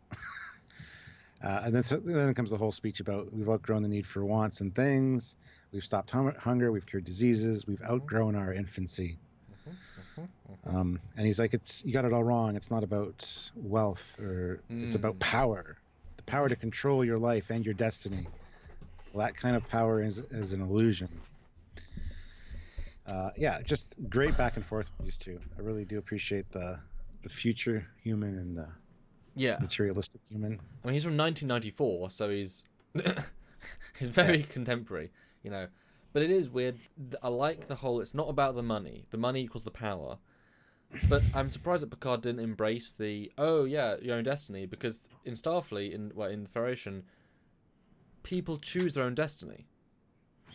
Like, because you have unlimited ability to do things, pretty much. If you want to be an archaeologist, you can train and become one. The power in that society is so strong and balanced gives you the power to control your own destiny. It's weird that Picard would be like, "No, that's an illusion." It's like, really? That seems not necessarily antithetical, but doesn't quite seem on par that everyone has more control of their destiny because they can actually control it rather than be reliant on other people. You don't need to rely on farmers to make food, to go to supermarkets that companies are providing and charging you money for, that you have to earn money for. Like, that's not controlling destiny. That's, when you have to pay rent every month and barely enough to make rent, you're not controlling your destiny. Whereas if rent's free, power's free, food's free, you are controlling it. So, I mean, what do you think? Have I stumbled on something there, or am I not missing, or am I missing the point? No, you got the point wholeheartedly, but it's different mindsets. Okay. Because he came from that mindset where money equals power. So when everybody says, "Oh, you're greedy, all you care about is your money," he's like, "No, I care about power." To kind of, I guess, disengage himself from the being materialistic. He just wants the power, even though it's the same thing. So what's Picard saying? The money power you had was an illusion. But power now isn't an illusion. The way he said it, the way to be able to control your destiny, and that's an illusion. Yeah, it doesn't really. Everybody can control their destiny if they, unless they're constrained by finance. Exactly. Like, it should be more relevant now than then, as in they're now, not an are then. But if you meant like it's an illusion in your time, maybe. What do you guys think? I'm interested because I'm not quite connecting that a bit. Yeah. But this is where Picard's like, Counselor Troy to the guest lounge, and that should have been done long ago. She should have been the one talking to these people. She can empathize with how they're feeling. She can. Yes, that's her job. And her ability. Yeah. But I love how he's like, "Counselor, get those people under control. We cannot afford this constant distraction." And again, I think it's just Picard's got a lot on the line here right now and a lot on his mind. He doesn't know what's his situation he's stepping into, but he just doesn't feel like the Picard we've seen in the rest of season 1. He's very on edge, and he just can't afford this distraction right now. So I love that. It was great. And then we get the whole, I miss my sons, my boys. Did they get married? Did they have kids? Mm. So we'll look it up on the computer. Yeah. Computer. Easy peasy. Oh, and behind her is an Enterprise model. It's one of the AMT kits, and the engines are on backwards. They're literally on backwards and sideways. It's like, why in the... Oh, my God. So if you're going to do details, do them right, or don't do them at all. It's like in Sheldon, the Big Bang Theory spin-off, there's an Enterprise on his ceiling, and it's not built properly, and it's like, he would notice of all the people. Yeah, exactly. It's Sheldon in the 80s or 70s, whenever it takes place. So yeah, it's good to see. They probably needed permission from CBS to use it, and since CBS makes Young Sheldon, so they own it. It's fine. Yeah, but they don't know what the hell they're doing. One hand doesn't know what the other hand's doing. So, oh, you can't use we're going to sue you. Oh, are you? Well, no, we're just going to put the engines on wrong then. That way, it's not your different. Yeah, 25% different. Yes, exactly. And Lizzie Smith says about previous conversation, this is getting deep. Philosophy yards. Way. It happens. Yeah. So next we're in sick bay, and we got the country western bloke. He's like he wants some uppers and downers essentially from Beverly. I need something to jumpstart me in the morning and calm me down at night.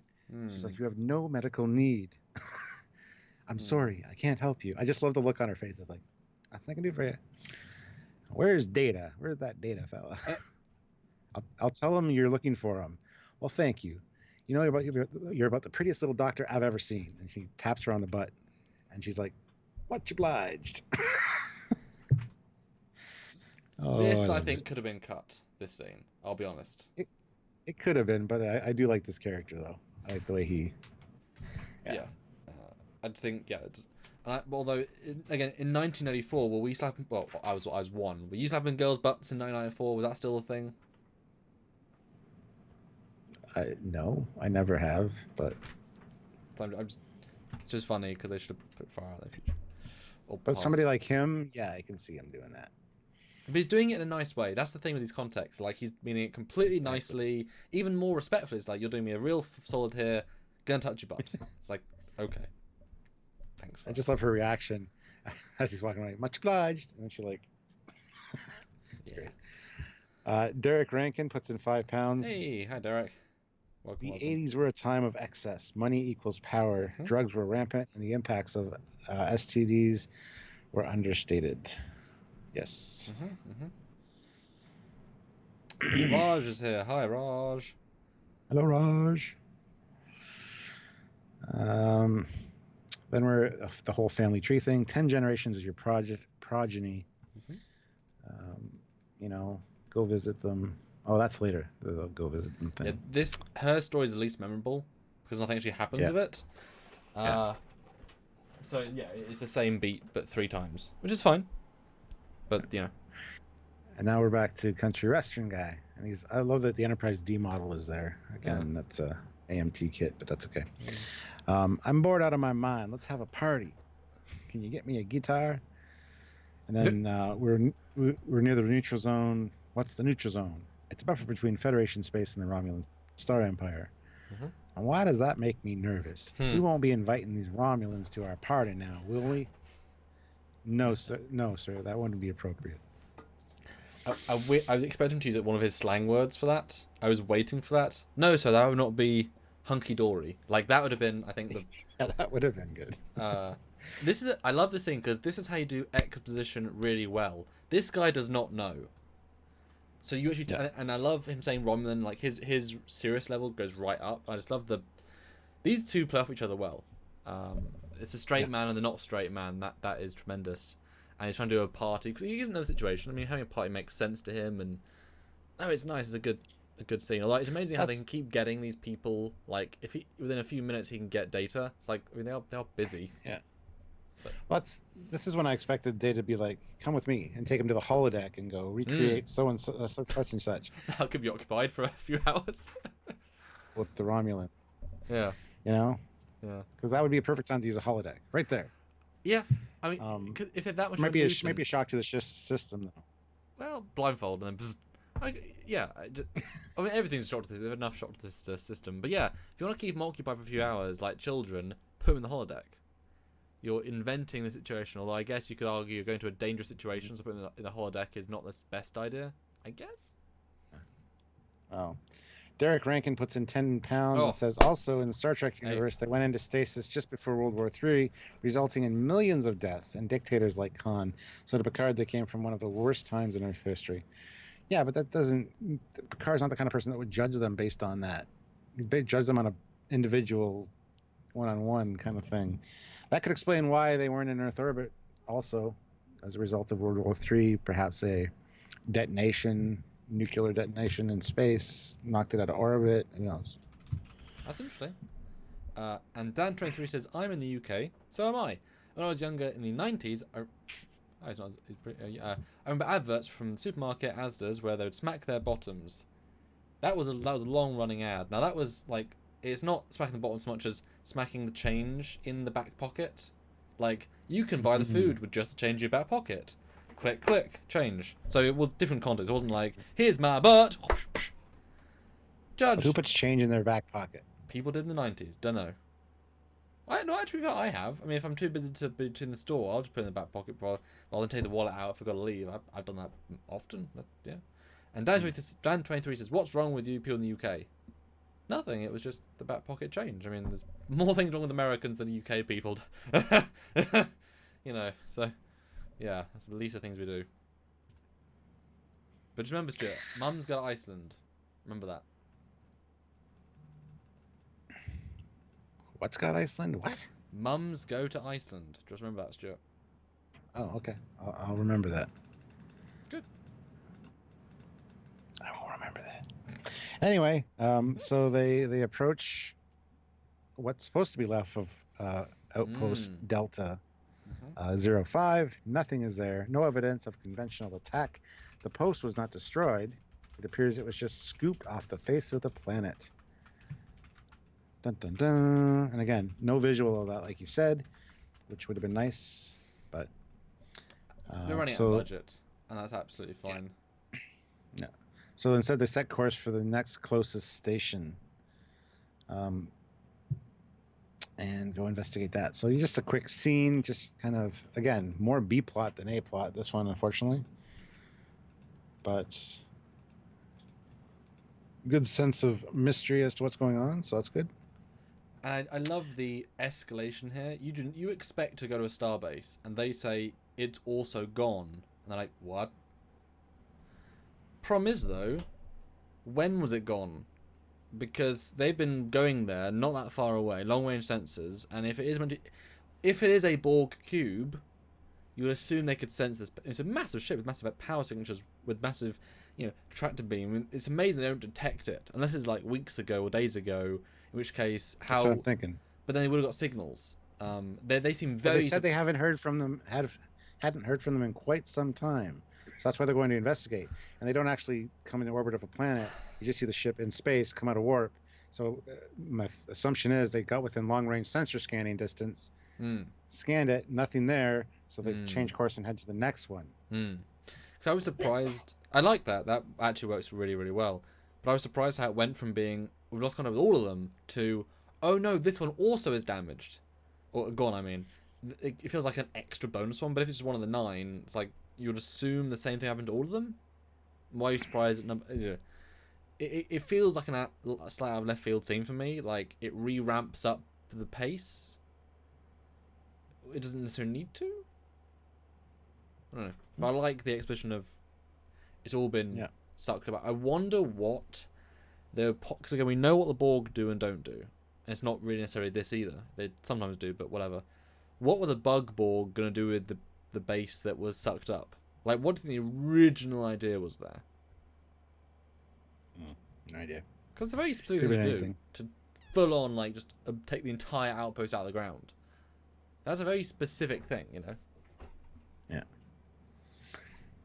We cut back to our out of time people. And Mr. Financier says something serious is going on here. The tension level on this ship has jumped up. I mean, he's good at reading people, so that's fine. And the other guy's like, just relax and let them do their jobs.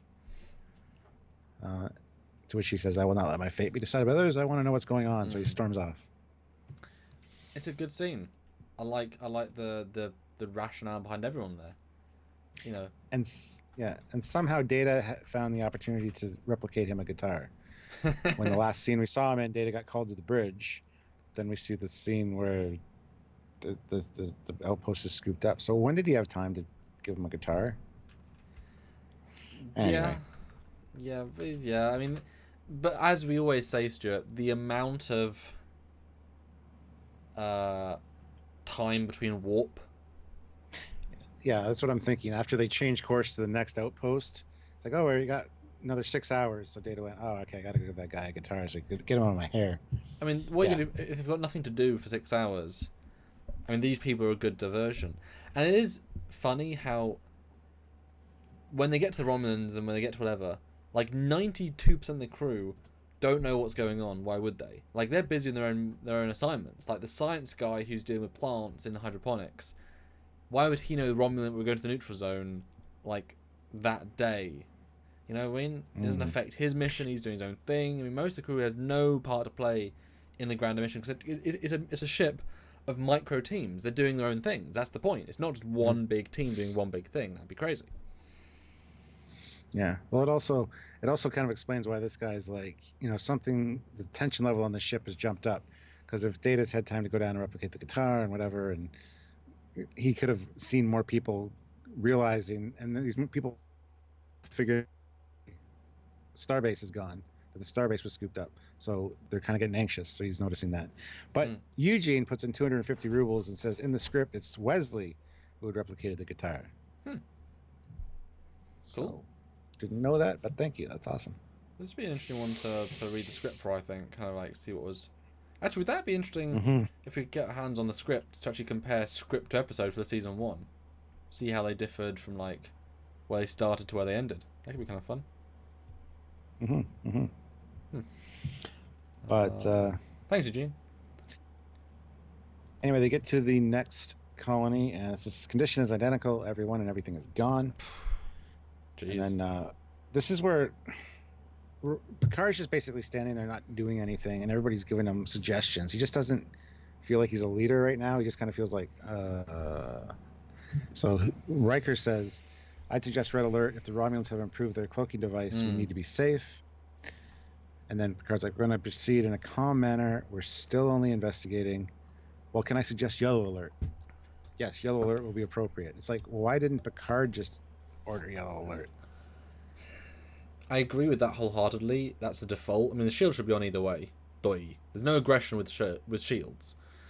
But given how little information Picard has, there's not even power signatures. Normally you go to a battle and say, oh my god, that's Klingon power signatures destroyed the colony. That's a clue. What would you have done? If you, at this point in the story, as you, Captain Foley, what order would you have given then? You reach the second colony, you assume all 9 are gone, you're at the Romulan neutral zone, what would you do then? How would you be decisive? What would be your action? Well, first of all, on the way to the last colony, I would have been at yellow alert already. Okay. Have everything ready to go for red alert. I wouldn't go to red alert yet, because if he probably has orders from Starfleet to tread lightly. Yeah. Don't go in guns armed. Don't go in like aggressive posturing. So you're gonna have to stay at yellow alert, but just be ready. Be like tactical. Have your finger on that red alert button. Just be prepared. So. No, actually, I love that idea that Starfleet probably said, if you meet the Romulans, we can't really deal with a war right now because we have no idea what we're facing. At all costs, don't get us into a war. Be overly cautious. Because you're right, now you said that, his extra... Hey, if he's being bombarded by all sides with different information, he's like, I mean, right now my crew is in danger, but if I don't not be aggressive, then the whole Federation might be destroyed. That's really, deepened it for me. Thank you for saying that. Yeah. Judge 1981 puts in $2. Thank you. Drunk reading of any season 1 script. We should do a drunk script reading. Yes. That'll be a great episode.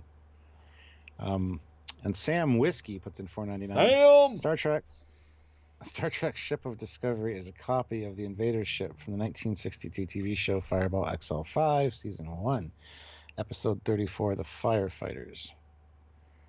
Star Trek Ship of Discovery. Huh. Interesting. I'm gonna have to Google that because that's a very specific claim. Yeah. Area 51 puts in $2. Thank you. Beige alert, condition mellow. Uh,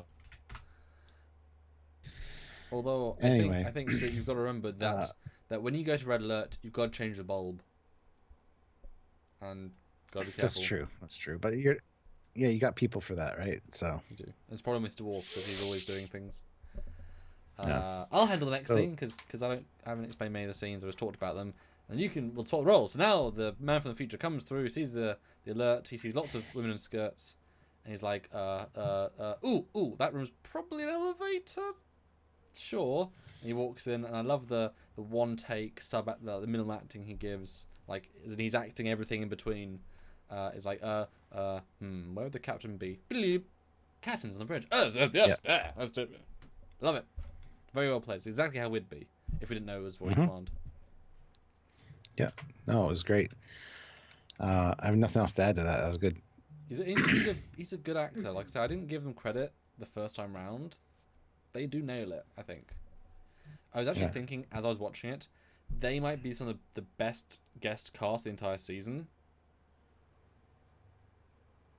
I'd have to go back and look at all the guest cast, but like the top tiers of guest cast, I think they all hit their marks really well. Well, they didn't have to play anything more than what they were, really. I mean, you're not somebody from the future. You're somebody from basically modern time, so just be yourself.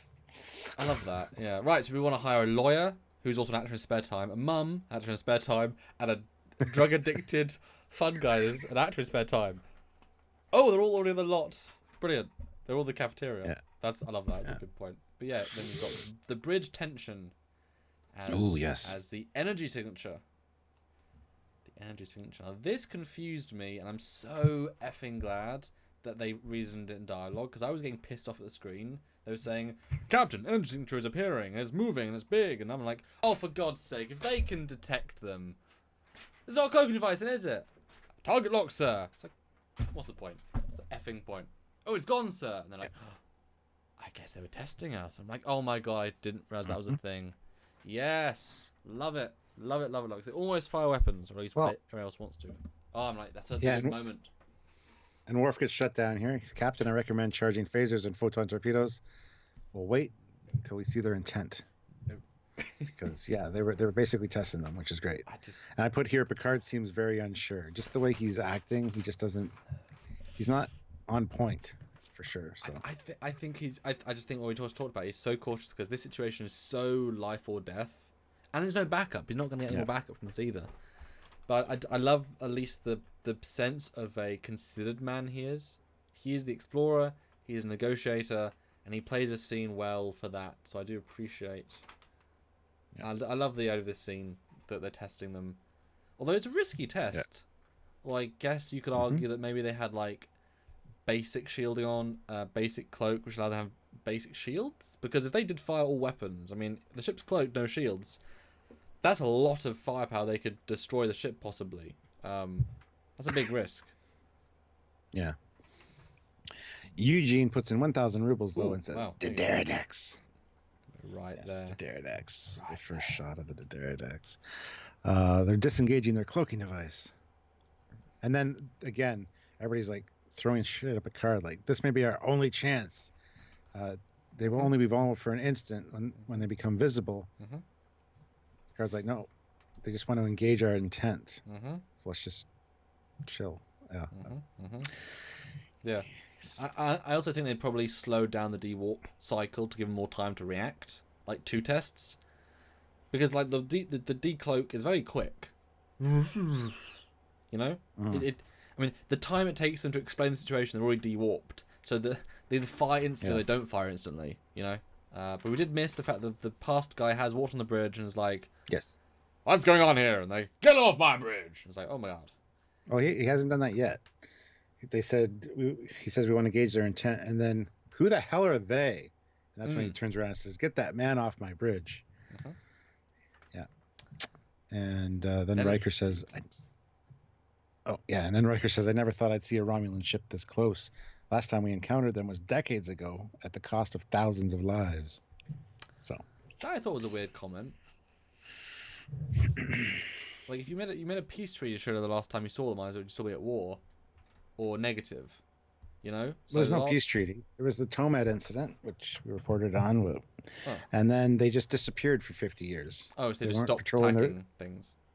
Yeah, they weren't patrolling their borders. There was just no contact with them. They just... Oh. So they went from attacking people to just not one day for no reason. Oh. Pretty much. They're never really attacking people, but well, I got to brush up on the Tomed incident. I mean, that's his line, isn't it? Last time we saw them, he was killing people, and then they sort of stopped. I think that might refer to the Kittimer incident, actually. Which Worf does bring up in a minute. That's good that we have that. Although I both like and dislike, because the person I was watching the episode with, they pointed out that why on earth did security officers stop following orders as soon as Derek warps out? It's like it's like, no, your job was to get him off the bridge. Why did you stop? Yeah. But I mean, it's a big new ship that's impressive, and I'm sure they can vaguely gauge scale from that. And it's the first time I've seen Romulans in 50 years. It's quite a momentous occasion. So I'm allowing personally for the sense of, let's give this a beat. Yeah, I think that's allowed, but the person was disagreed strongly. What's your take on that? What, them staying on the bridge? That they didn't force them out yet. Oh, because of the Derdex. They're in awe, as I said. But that's why I agree. But I'm saying he was thinking that they should take them out either way. Well, we need him in a minute, though. Yes. We need him to raid the Romulans. So Jarzia puts in $2 Canadian. Worf grumbles, just €6 and I'm on DS9. Yes. So open hailing frequencies. And then Worf objects and says, Captain, these are Romulans. They are without honor. They killed my parents on their attack at Kittimer. They are allies. They believe that Klingons and humans are a waste of skin. And Picard's like, Lieutenant, control your emotions and please open hailing frequencies. Aye, sir. It's good. Yeah, it was a good scene. But then I thought, okay, if the Klingons were allies of the Romulans, they probably know a bit more about them. And if we're meant to be at peace with the Klingons and Worf's on the ship, and you know enough to hate them, like, Klingons gave any information about the Romulans, especially after they betrayed them. Enemy of my enemy is my friend. Enemy of my enemy is my friend. Like, well, they've already mentioned that the Klingons, even though there's a Klingon Federation alliance, there's still a lot about the Klingons we don't know. We see that more later when Riker does the exchange with their ship. Right. They don't just offer information. It's just like a cessation of hostilities instead of an actual peace treaty, I guess, because you'd think, you'd kind of share that kind of information, but there's always that uneasy, the Klingons are here. Oh, what can we expect? Kind of feel. We saw that in Code of Honor. Was it Code of? No. Yeah, Code of Honor. No, Heart. I don't know. Whatever. The Klingon one. Yeah. That's a good point. And Chris Rowland says, fast forward to DS9 Season 2. The Odyssey was told to offload all non-essential crew before encountering the Dominion.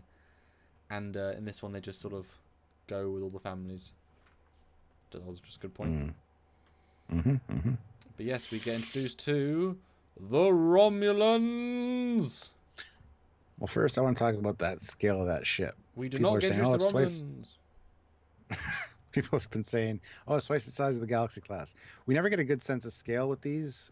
The camera angles are always such that it could be same size, it could be bigger. This here, it looks huge compared to the Enterprise, but I think it's just the way the camera is positioned. So we never get a sense of it. Put it this way, with properly scaled 3D models, I could replicate this exact angle just by moving them further away from camera. Yep. Easy. And they didn't do them into, the problem is they are miniatures. They're, this big or this big. It's tricky. And they run out of money. And for what it is, they put, this Daenerys looks great. I mean, we know we love Andrew Post's design, and the miniature's brilliant. And this is probably the best alien ship we've seen this year. Better than Ferengi for sure. It's got a lot more personality.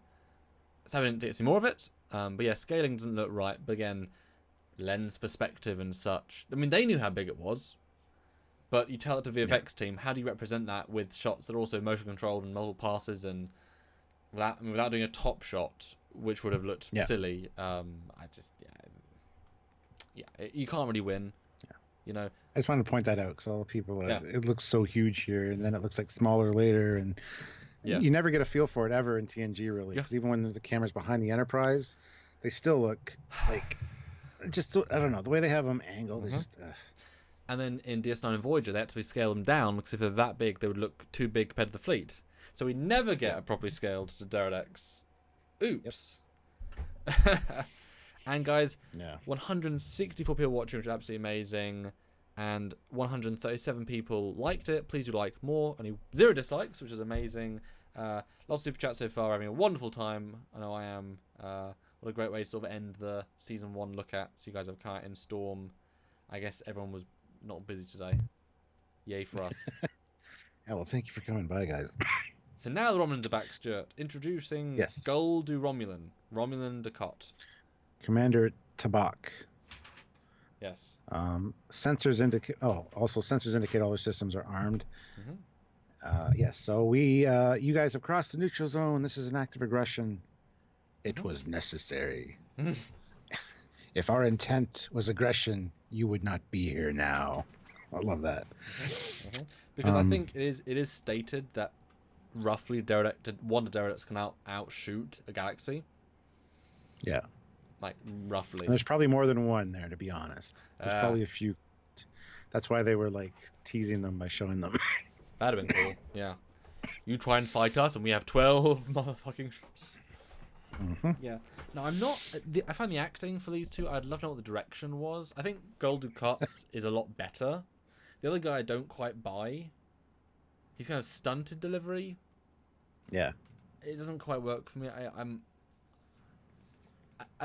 at least, and I appreciate this, they don't come off as villainous, which is an important distinction. They come off as proud, arrogant, and, excuse me, this isn't technically against the rules, but they're never like, we'll kill you. I'll kill your family. Like, that line is so wonderfully played here, I think, that by the end of it, like, they obviously make a pact, a friendly pact. You know, this startup of this episode is so many places destroyed. It's the Romulans. And at the end, it's like, let's talk, because that's why they're there. Like, they're not there to fight. They're there to get information. They just can't admit it because they'd make them look weak. Well, I think it's smart for how it's written. What do you think? Yeah. No, I totally agree. Because that's how the Romulans are. They're cool. They're calculating. They're not necessarily aggressive. Like they said, they will never initiate anything. They'll let you attack first, and then they'll, so yeah. But yeah, we are here because our outposts along the neutral zone were attacked. And the Picard's like, do you think we attacked your outposts? Well, once we realized the level of destruction, we knew it could not be you. Bitch. Well, then who's responsible? And then that's when the guy from the past pipes in and says, they haven't got a clue. They hope that you know, but they're too arrogant to ask. It's like, wow, that must have been Troy's line. You read the script wrong. But yeah. And then also, Riker yells at him, "You are out of line, mister." Yeah. But I think that's an interesting, like, subtlety of the Romulans are so backwards compared to the Federation. The backwards guy from the past can see how they think. Although Picard's like, yeah, I got that. But he says to Riker, yeah, but it's a correct assumption. Yeah. Yeah. And I like that something, I can't remember. Sorry. Well, this is where Picard says, I offer a proposal of coordination, of cooperation. Whoever or whatever did this is more powerful than both of us, so let's collaborate. That was what I was going to say. I like that they say, we know it wasn't you. Because obviously, the Romulans have got cloaked ships in Federation space. Of course they have. They've got spies in Federation space, they've got spies on Earth. I mean, Federation's kept the distance. Apart from Section 31, I'm sure. No, Romulans are everywhere. I don't doubt for a second the Romulans know exactly what President is capable of. What do you think? Oh, I totally agree. Yeah. They're all about subterfuge. They're all about the spy mentality. Ooh. They can get into Federation space unnoticed with the cloak and just... I mean, we see it in DS9 where it was the Defiant, I think, that cloaks and goes to the shipyards, the Cardassian shipyards, to see how many ships they're building. It's like, if you could do that, you would. Mm-hmm. So yeah, totally agree. I double back to a much earlier episode. I was saying about how they know what the Enterprise is capable of. I appreciate though that they said in a meeting that they want to see what we're capable of, and Picard basically, or they say, no, not us specifically, but the Federation. I'm glad they didn't take the arrogant route of, yes, the Enterprise, they're trying to get the Enterprise to fight us. It's like, no, they're not. They couldn't possibly know and then try and target them that specifically. Just remember that fact. So I like the writing there as well. Yeah. And then the one guy says, because you are a thoughtful man, I will tell you this matter is more urgent. Matters more urgent required our attention. That's why you haven't seen us in 50 years. But now we see the results of the expansion of the Federation. We have been negligent, but no more. Your presence is not wanted. Do you understand my position? We're back. I love that. It's a threat, but it's so like coolly delivered. It's awesome. Although I wonder what the threat was that was keeping them away for 50 years. I know. That's quite a serious thing. And to say they're back, that implies they won. But to say they're back is an odd concept because the neutral zone is a neutral zone between borders in which you can't infringe on anyway, and you're admitting the planets inside the neutral zone are not as interesting as they could be. So if they're back to expand, it'll be the non-neutral side zones, which... Oh, they're not back to expand. They said they noticed the Federation's expansion. Well, yeah, but they're back. What does that mean? Just like, we're back in the neighborhood? I mean, that's... Yeah, we're back to make sure you guys don't infringe on our shit, essentially. But I assume they were doing that whole time just more passively. I took it as we're back to be a force, but really you're only a force by expanding and being political. But they can't do that, and they've been doing that the entire time on their other borders. And also, I don't think the Romulan neutral zone changes much in all of TNG. Like, they don't have like a conquer or trade planets. I think that pretty much stays. The Klingon one changes quite a bit, and the Cardassian one changes with the. But I think that one stays pretty much consistent. There's a few issues where they have to go into it because of a planet or whatever. But yeah. And they leave. There you go. Well, I love threat made. Yeah, and I love how Picard's like, our lives just became much more complicated. Now get them off my bridge. Yeah. Well, it's true. We made peace with the Klingons a long time ago, close enough. The Romulans have been off the grid for a long time. We haven't really had a big enemy around, so now it's like, oh, we've got to think about them. And they got cloaks. And so good cloaks we can't detect them. That was an important... Just that reveal was important enough. It's like, they can make us think we see them, and they're not. That, I think, was also just that simple thing was important. Yeah. And then you'd think that'd be the end of the episode, and it should have been, but no. We found her family just outside of Indianapolis. Oh God, yeah, what? And then, oh my God, it's Donald. That's my husband. No, that's Gene Roddenberry. That's a Gene Roddenberry cameo in Star Trek. I thought it was. It's unimpressive. Yep. Yeah. Actually, it's your great-great-great-great-grandson. I'll have their address. You can go visit them. Oh, I'll be out of time. I'll be a relic. Okay. Whatever. Go visit them. Yeah, I feel like I don't need this part of the story. This should have been earlier. Yeah. It should have ended with the Romulans. I don't know. We've got 2 more scenes left. Yes. God, I forgot that one was after. I completely... Wow, that's weird. Yeah, I forgot it was after too. Even after this rewatch, I thought that the Romulans were where it ended, but nope, we had all this shit. Because the Romulans weren't enough. You need more interpersonal drama with people that are out of time. Well, that being said, Picard here in this scene in the conference room seems much more at ease. He doesn't seem as uptight as he has been the whole episode. So yeah, gotta give him that. Well, the crisis, there was no crisis, and it was averted. So yeah. and he has information. I mean, how do you feel when you have no information? Not good. Because if you can't know how to feel, you'll be nervous the entire time. Yeah. But he's arranged to rendezvous with the USS Charleston. They'll take you to Earth. What will I do? What will I do to survive? Or what's the challenge? Well, the challenge is to improve yourself and enrich yourself. Yes. Yeah, I'm surprised the guy wasn't more excited. It's like the challenge is, what do you want to do? Do you want to become an expert chef? Try. Do you want to become the first You know what I mean? I assume he would. I know he's not accustomed to it yet, but I would think as the strong man figure he is, he would be saying, "Yes, I'll be the first person to start a new law firm, the first law firm in the last 200 years. That'll be me."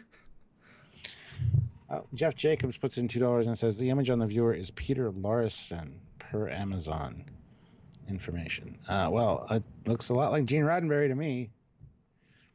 Just saying. But like a weird Gene Roddenberry. Looks like a younger Gene Roddenberry, yeah. But anyway, if it's Paul or Peter Larson, that's cool. And then the scene on the bridge, Geordi's like, we could drop them off at Starbase, whatever, and shorten their journey because they can get picked up sooner. And Picard's like, well, with the extra time, we'll have them time to acclimate to things. We could take them ourselves. Let's go back to Earth. We were just there last episode. But that would take us in the wrong direction. Our mission is forward, and it's just begun for season 2. Yeah. And the music is so, like, swelling to a point. It's very much that sort of ending. But again, considering Picard is a historian and archaeologist saying, "No, we'll move past the past and go to the future. I don't care about history. Next season, ooh, artifacts about the past. Let's know about the past." Like, that was such a speech he wouldn't give, you know? But, oh well. They don't know he's an archaeologist yet, I guess. I mean, they don't, but, I mean... I'm just saying that was out of character a bit. But that's okay. It's a good end scene to end on. Although I kind of felt robbed of a nice final scene with Beverly, because she's out for a year / fired in the context of the show. The last scene we saw her in, she got her ass patted and she said, "Much obliged." That's it. That was her ending for season. Yeah, wow. Yeah, great. God, can you imagine if she never came back and at conventions she'd be asked, "So Gates, what do you think of the last year of Star Trek history?" "Well, a guy groped my ass, and we did 27 takes of it. And the director to come help him to show him how to do it. It was a weird day. Yeah, weird day. So luckily, that was not her last scene ever. Yeah. And that's it. So ends the end. Well, so ends season 1. Yeah. Of Star 1. Trek: The Next Generation. It came back, Stuart, after so many years of syndication and 3 movies. We finally got more Star Trek, Stuart. Woo! How do you feel? We waited all that time. We got new Star Trek. Excited. Yes. But we're doing the wrap up at a different, less sober time. So what is your full, detailed analysis, review, thoughts this episode? And guys, now start putting in the chat your thoughts out of 10 for this episode. And if you want to super chat your thoughts, we will read them absolutely. And that's out of 10 for season 1 and out of 10 for TNG. Stuart, go! Should have been 2 episodes. Should have also been spaced out differently. Like I said, it should have ended with the Romulan threat. But they wanted to have a hopeful, optimistic look into next season, so that's why they did what they did, which is fine, I guess, but whatever. Picard really threw me off in this episode. I didn't like the way he was portrayed. Didn't seem like the Picard we've seen all season. So, yeah. Other than that, not everybody had really big roles, to be honest. Geordi was hardly in this. Everybody kind of had bit parts. It was more the guest stars that were allowed to shine in this episode, which is fine because they were very well cast and very good. But I would have liked to have seen more of the neutral zone, like be the A plot as opposed to the B plot. It was just kind of, it was a small chunk of this, and considering the name of the episode, I just expected something different. Yeah. But yeah, this could have been a standalone episode with the Cryo people, and then the Romulan thing could have been a whole episode. It would have been a lot better, I think. But so for season 1, this is tricky. This one I'm going to have to give a 6.5 for season 1. For all of TNG, I'm going to give it a 4. Okay. Cool. Yeah. We'll read everyone's comments in a second. I think for the most part we've been quite consistent with what we thought in the past through this rewatch of TNG season 1. Even if we didn't remember all of it. A few times we've swapped, mostly me more than you. This one I remember liking less, I liked it a lot more this time. The dialogue was much more on point than I ever remember it being. The acting I thought was much better than... I mean, it hasn't changed, I've changed. But the pacing is good because it's such a build, but then it cuts back to people that aren't relevant. But they're so rich that it's always good. It's a weird, like, they crammed 2 half stories together because they ran out of time. They were like, right, we haven't got 2 episodes left. Oh crap, we'll do 1 episode. A plot this, and we'll throw in the B plot to tease season 2 because we need to tease season 2. As if they said, we blew our load with the conspiracy. We need a new tease. Bomulans, Volmians, Romulans. Yeah, we'll bring those back with foreheads. It kind of has that sort of vague vibe, but considering that, I think as you work's a treat, and the Romulans are fun in a non-fun way. The dialogue is good. The fact they're not aggressive is good, but they're still threatening. Very different to later Romulans, but again, first time we've seen them for a while. I think it holds up really rather well. And like I said, the acting I think for the guests are really good. I don't mind that Joy didn't get a part because you don't need the entire ensemble each time. You know, Data got some good bits and Picard got some decent bits and Deanna got a few bits. Like, you know, don't need to give everyone time every time because otherwise it limits the time you can get for each person. And Beverly always gets lots to do, which is sad why she then leaves, / gets fired, / is thrown out. For me, I think season 1 is an 8 out of 10. Higher than you. I think it really stands up much better. It just needed to be in 2 episodes or like a strange 2-parter where it really does like backtrack into itself. Like at the end of the episode it's revealed 1 of the 3 are actually a Romulan spy and they were here to test them. Like you link the 2 stories, that would have been kind of fun at the end. Because you've been saying that most TNG season 1 A and B plots are the same plot, just like different levels of it. This one they are completely separate, so you are getting the full A and B dynamic here, just with the weird whatever. And for all TNG, I'm gonna give it a 4.5. Maybe you could push to a 5. It's better than most of it's better than most season 1. It's certainly you could rewatch this one and enjoy it. It doesn't really nothing really holds it back. Except the slight construction, as in the construction of the episode, but not much. But it's good. Ooh, loads of super chats! Yay! Woo! I'll read the super chats and then we'll get to the other chat in a second. Judge 1981 puts in $2. Episode 4 out of 10 for season 2. 1, sorry. Yeah. Oh, for the season. 3 out of 10 for all of TNG. Oh, wow. TNG and Trek Yards 9 out of 10. Thank you. I feel I was kind of not on point today, so I apologize. I think we did really well. I'm acting like Picard. It's not myself today. I think we did very well. Jarzy put in $5. Shannon Nash. Geordie was in the Chief Engineering Training Program. That's where he was. I like it. Yeah. Judge. Jarzy, $5 Canadian. Thank you. 9.5 for season 1. Oof. 6 for TNG. Nice. For me, the mediocre Cryo plot is outweighed by the Romulans' return with the beautiful Dideridax and Borg foreshadowing. Great episode, in my opinion. Yeah, just we didn't see a lot of the Dideridax, and it was just at the end. It was like, You know what we need to see? Just one shot from the outside with the Enterprise D like this way at camera, and the Dideridax is right there going, like you see the scale properly. Just one nice clean shot, and it's like, because you've got it from a view screen perspective, but never from the ship. That one shot would change the paradigm. Yeah. Area 51, $5. Season 1, 7 out of 10. For all of TNG, a 6 out of 10. Oh, wow. Question, though. Is the neutral zone anything like the friend zone? I hate that place. Yes. Jill Wright. Jill Wright, $2. Hi, guys. I missed it. Oh, no, Jill. Go back and watch it. And let us know what you think out of 10. Thank you. Glad you made it. Let us know what you think. And Jeff Jacobs puts in $2.51. 151 likes, 9.975 out of 10 for season 1. Wow. My fave. There we go. And 8 out of 10 for TNG. 8 out of 10 for TNG? Really? You think this beats pretty much everything from every other season? That being said, now that you said that, we know a lot of good stuff comes in later seasons. Season 1 wasn't as bad as I remembered. You always push it to the back because every other season gets so much better and better and better. Like season 1, oh yeah, that was the shit season. Nothing good happened. Not true. There's a lot of good stuff in there. It's just you gotta sort through it. Yeah, it's again, people give it a lot. And also, one thing we noticed going into this episode, or they know their characters by the end. Yep. Like, they've got where they need to go. And you care about the characters. Not every Trek show does that. Right, I'll read the non-super chats then. Go for it. Lance Riplinger, 8.5 out of 10 season 1.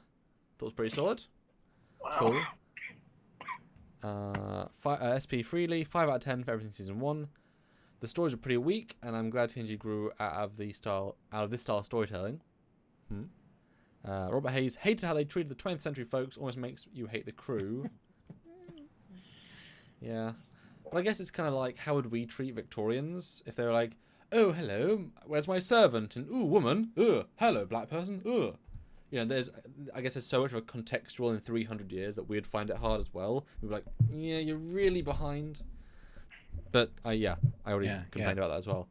Team MRHS, 7 out of 10 for season 1, and 5 for all TNG. Yep. Lizzie Smith, 7 for season 1, 5 for TNG. Very similar. 10 out of 10 says Bradle Fetton, because of nostalgia. That was the episode that got me hooked on TNG in 90s as a kid. Fair enough. So you got hooked and then you had no episodes for a year. And you can go back and rewatch. Clark 85, 9.5 for season 1, 7 for TNG. Wow, that's very similar to Joe as well. Mm-hmm. And that's basically the end of those, unless I've missed. Ryan K, 7 out of 10 Kelly Cams. 7 out of 9 by Jester. Lance, 5 out of 10 for all TNG. Jeff, 7 out of 10 for all TNG. And Robert Hayes gives it 5 Quite Lose. Nice. We also got another super chat from Eugene, 250 rubles. The basic plot is memorable, but details are weird. Extras are good, but main cast is often out of character. Deridex, but very short time. So 6.5 out of 10. That's a very good summary, Eugene. I always appreciate your insights. Yeah, we legit always do. I thought Data was on point, and Riker was on point, and Worf was on point. Ooh. Jill Wright says, I like Pulaski. Sue me. Ooh, Jill, you're not going to like me in season 2. Pulaski is a stain on Star Trek that should not have been there.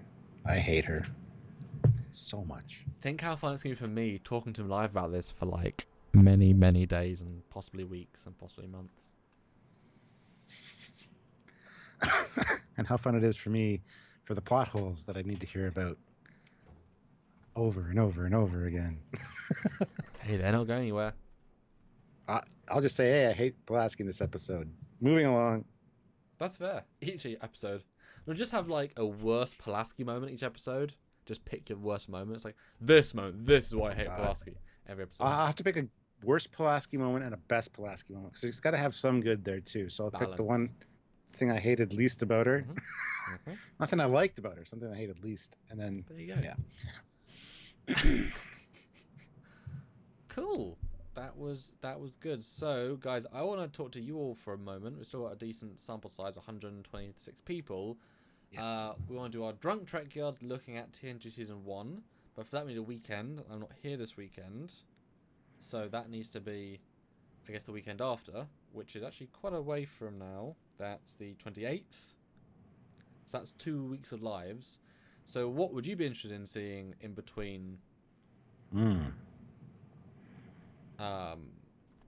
Let me know what you want to see in lives. I definitely want to talk about Picard again, maybe, and like now just done a season of TNG, might be fun to like talk about the potentials of other things, maybe. What would you guys like to see us talk about live that you guys would come and watch? You'd support in super chats. What would you be interested in looking at? Would you be interested in seeing us do like some alternate Star Trek, like look at some random episodes, like random sample size, maybe even do like a poll and look at like do some fan selected episodes for a week until our drunk, maybe? That could be interesting. Like suddenly throw us into Voyager season 6 and how to review that episode. I mean, that could be fun. What do you guys think? What do you think, Stuart? I don't know. I've mulled this over quite a bit. I don't know what to suggest, but I'd like to hear what they think for sure. John Saunders puts in $2. My introduction to Leon Rippey. Which one was he? He's one of the other guest actors, I assume. Every time Gustrel 1980 says every time Captain Foley says Pulaski sucks, you drink. Joe Wright puts in $2 and says discussion of bridge stations. For live, I guess. Jarzia puts in $2 Canadian. Continue into season 2 reviews and do the recap when you can. Maybe a possibility. I like that. No one special, $2. Review fan series or films. Fan series are tricky. A, I worked on quite a few of them, and B, if it's bad, we'll call it out, and most of them are bad. Even from like a production standpoint, the stories might be good, but if every element is not good, and then you don't want to be too... Fan stuff's tricky. You know, they try their hardest, and if you look at them as like a genuine like fan effort, but if you actually review them like properly, then every time there's a sound gaffe or a content mistake, it's our job to point it out. So I'd rather stay away from that just because it's not fair, honestly. Yeah. Now, Renegades and Continues, a little bit different, but again, I worked on one, and we know people. We don't want to pick favorites either, so yeah, that too. Easier not. I mean, the ships are different, and most of the special effects and a lot of those are gonna suck because they're done by like one person. So, Judge unless 1981 Sam worked on it, then they're amazing. That's what I was saying. Boo! Hope you weren't. Judge I knew you were. Puts in $2. Drunk yards every time you misquote a shot. Which you just did there. You misquoted him. Yeah, I did. Eugene, 40 rubles. Season 2 finale, aka the worst of the worst. What is the season 2 finale? I don't remember.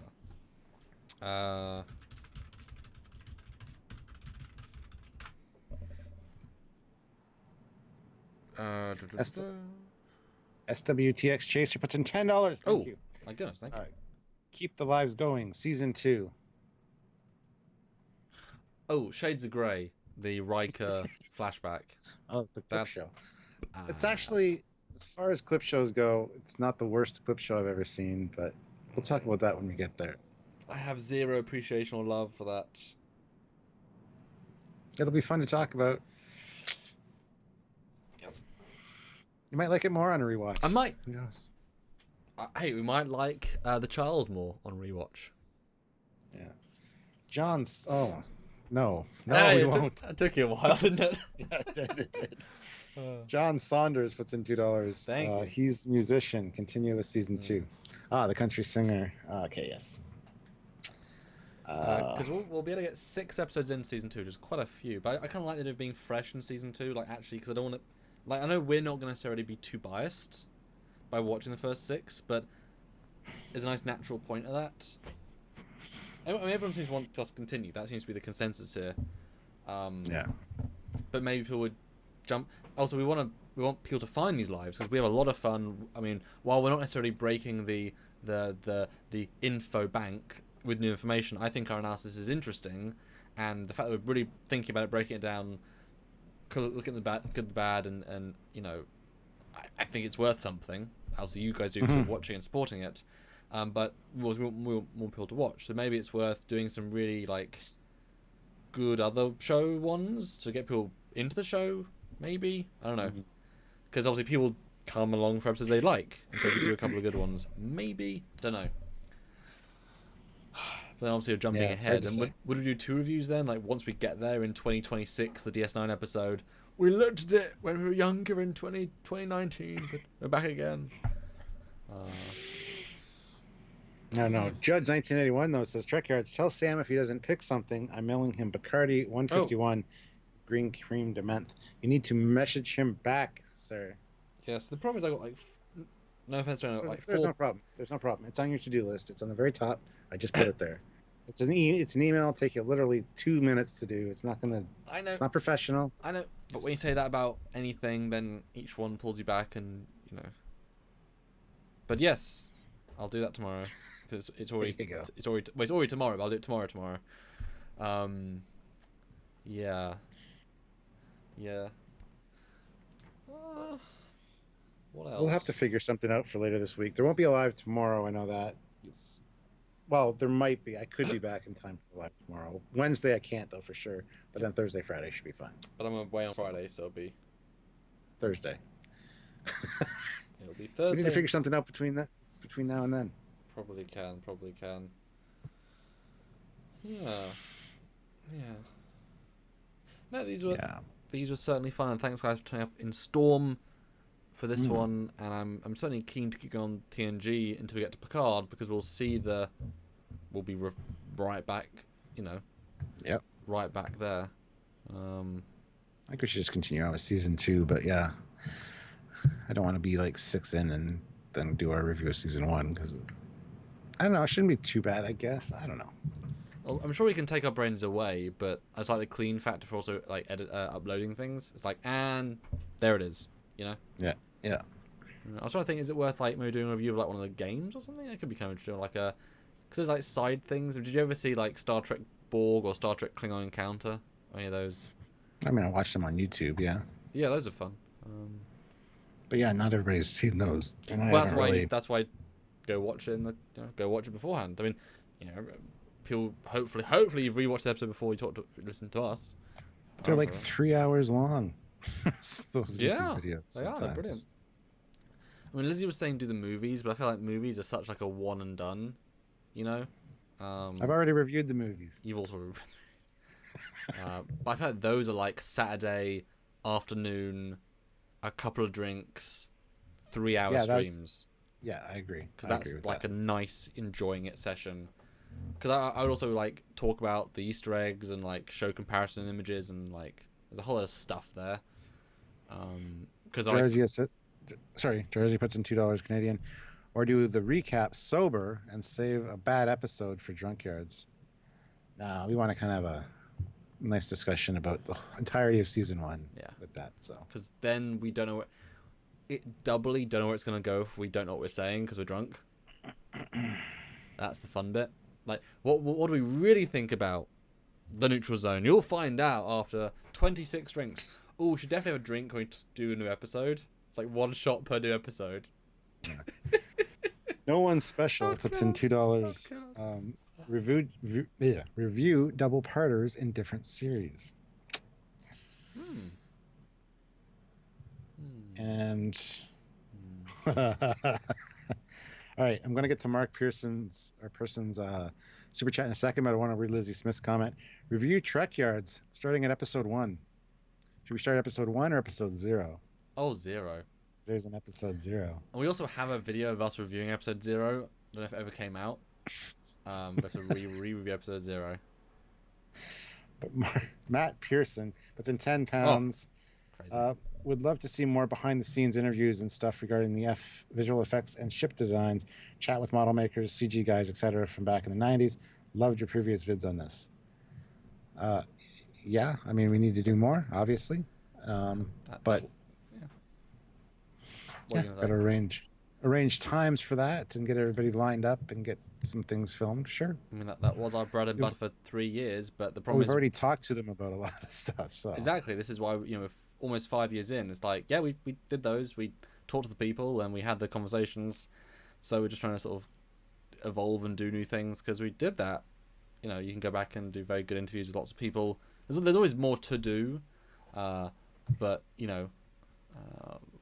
just trying to do different diverse content. I know we have a couple. We don't. No, we released that as well.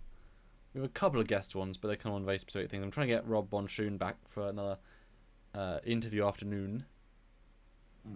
Cool. Obviously, we always want John Eves because he can talk about so many things, but he's busy and he's under NDAs right now, so we can't talk about a lot of things we want to talk about. We got a lot of stuff in the past we could talk to him about, but he's just too busy to. Yeah, trust me. I think we've looked at pretty much all of Doug's ship except like 1 at this point. Jeff said Jug is on Orville now. You could re-interview him. He'd be under NDAs though. Yep. And he's in the art department, so I don't know what he could talk about specifically. We'll have to talk to him about that at some point, but so Doug, I don't think he could discuss much. Doug, tell us about things that haven't come out yet. Well, Trek Yards, or should I say Fleet Yards. Here's an alien race in this season. And he's fired the next day. He's like, oops. Reese Ridout, review Trek Yards season 1 and do a comparison. Well, Rez, we actually did a refilm of episode 1 or episode 0 with the exact same script, but with modern everything else, VFX and us presenting and stuff. And we did a fun video of that, literally this and then this. But it's amazing to see literally the side by side. If you watch them back to back, it's like, oh my god, the difference is astounding. Yeah. Yeah. He's disappeared. He's back. I'm here. Hello. It's fine. We could always do. So Trek Yards 1 is 0 remastered.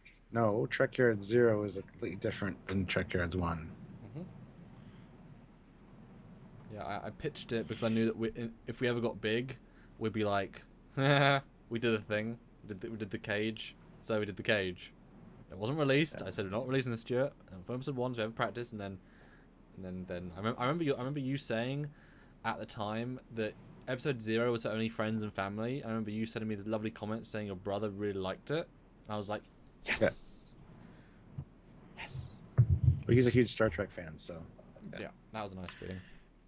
Eugene puts in 40 rubles. A sober review of Drunkyard's episode.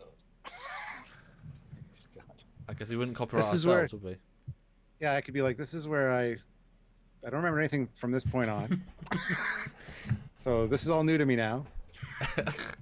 I think we have to do more drunk for that to be a thing. But that could be, or like we do like a download the live and do like a supercut.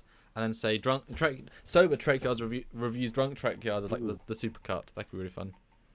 Yes, Lizzie there. Samuel should review and judge Captain's performance in Bridge Crew. I wish your face was in that as well, so you could like track your commanding face. I can turn on the camera and have it in the corner, but it's just me wearing the goggles anyway, the VR thing. So I'm sure just sitting down with no trousers, being like, right, do this thing. Just your balls hanging out, just like, right. Oh, good God. And on that note, yes. Thanks, guys. You did truly amazing. You can always tell when the community is really popping. Today was really popping. So definitely excited for season 2. Let me just episode go.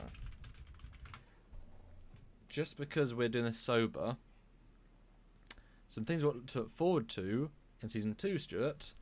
Elementary Data, Measure of a Man, that is season 2.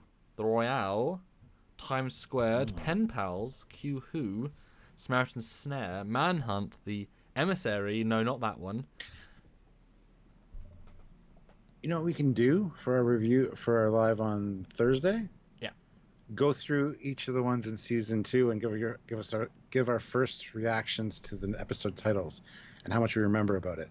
Oh, and then yes. On our rewatch, we could each have a discussion on each one, just a few minutes on each one, what we remember, and then that's embarrassing. Go and rewatch them all, and then exactly.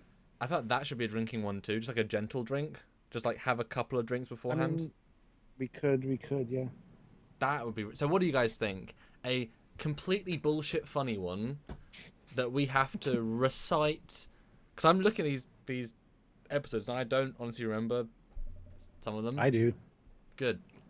And we have to actively, and because I remember one time we did that on the Drunk Live, and I put my headphones out, and then we didn't have the other people's thing, and so we actually just gave 2 completely opposite versions. I think you went first, then you listened to mine. I think that's probably worth doing, and then the audience sees like who did the best version of the what happened last time. We don't research it. We just go. That. Now, would we be allowed to use like one thumbnail, like the IMDb thumbnail or something, to remind us, or just? Yeah. Okay. Yeah. Okay. That's what Sylvia and I did when we did our yay or nay of each episode. Just looked at the thumbnails and kind of gave our quick reactions. So basically, it's like a very prequel review before we get to the individual reviews about the reviews. Yep. I like it. I like that a lot. That sounds good. Okay, that's Thursdays then, guys. Thursdays is sorted, and then we'll figure out. That should probably take us an hour and a half, and then we'll figure out what we're going to do for the rest. I don't know. We'll talk about it. Yeah, maybe just do like a set of other fun Trek topics or whatnot. Or there might be some Picard news coming out. That'd be cool. That would be cool. And Judge 1981 says gentle drink. What? I mean, just like we each have a drink, like we're not doing shots. Just like we have a cider or beer each, like just a gentle drink, Yeah. you know, so that we can get a little bit funsies, but not whatever. Like I had yesterday, it was like I had a drink and I got a little bit slower by the end of it, but that's like just, you know, wasn't trying to whatever. All right, awesome. So that pretty much ends it. 156 likes, 0 dislikes, 111 still watching. Who wants to be the very last super chat, and then we can pop off for the day on this slightly bonus long episode. There we go. Eugene, 40 rubles. Ha! Prequel review. Review the prequels. Prequels of what? So you Star not want Wars. us to watch Enterprise? Star Wars. That's the prequel, Stuart. I mean, I would do Star Wars reviews. I mean, people. I had lots of comments saying, please do episode 9 content. They enjoyed our last stuff. I would do. I've done Star Wars reviews on the channel. But do you remember what you said? No. Exactly. And I have thoughts, as you can imagine. God, that would be a real bitch to get screen caps for, wouldn't it? Like a real bitch. Kind of like the Farpoint one, that took like 2 hours and a bit. Farpoint. I would do it. I would be willing to do it. Yeah. Well, I mean, you I wouldn't get watched as many way, as I usually do. Yeah, that's fine. I mean, that's the thing about conversation scenes. All you really need is like one shot of each person's face, really. That's all you really need, you know? But I do it to break up where the scene ends, kind of thing. That's why I get the ship shots between, and you know. No, you do great. Spot on. However, it's always better to have more than not enough. So. Yeah, no, literally, I think we were like 460 images each episode. It's a lot. More than that. It was 777 for the last one. It's 800 for one of them. Yeah. And your hand doing each one. Yeah. Nigel, did anyone ask how pre-warp crafts got so far out in space? Yes. Yes, we talked about that. We did briefly. Yes. He doesn't. They ignored it completely. All right, guys. Thank you so much. We'll see you maybe tomorrow. What do you think the chances are for that, Stuart? Like, if you have a give a 60-40. Okay. I think which side of 60, which side of 40 was 40 for that. But yes, awesome. Say bye, Stuart. Bye, Stuart. Bye, everyone.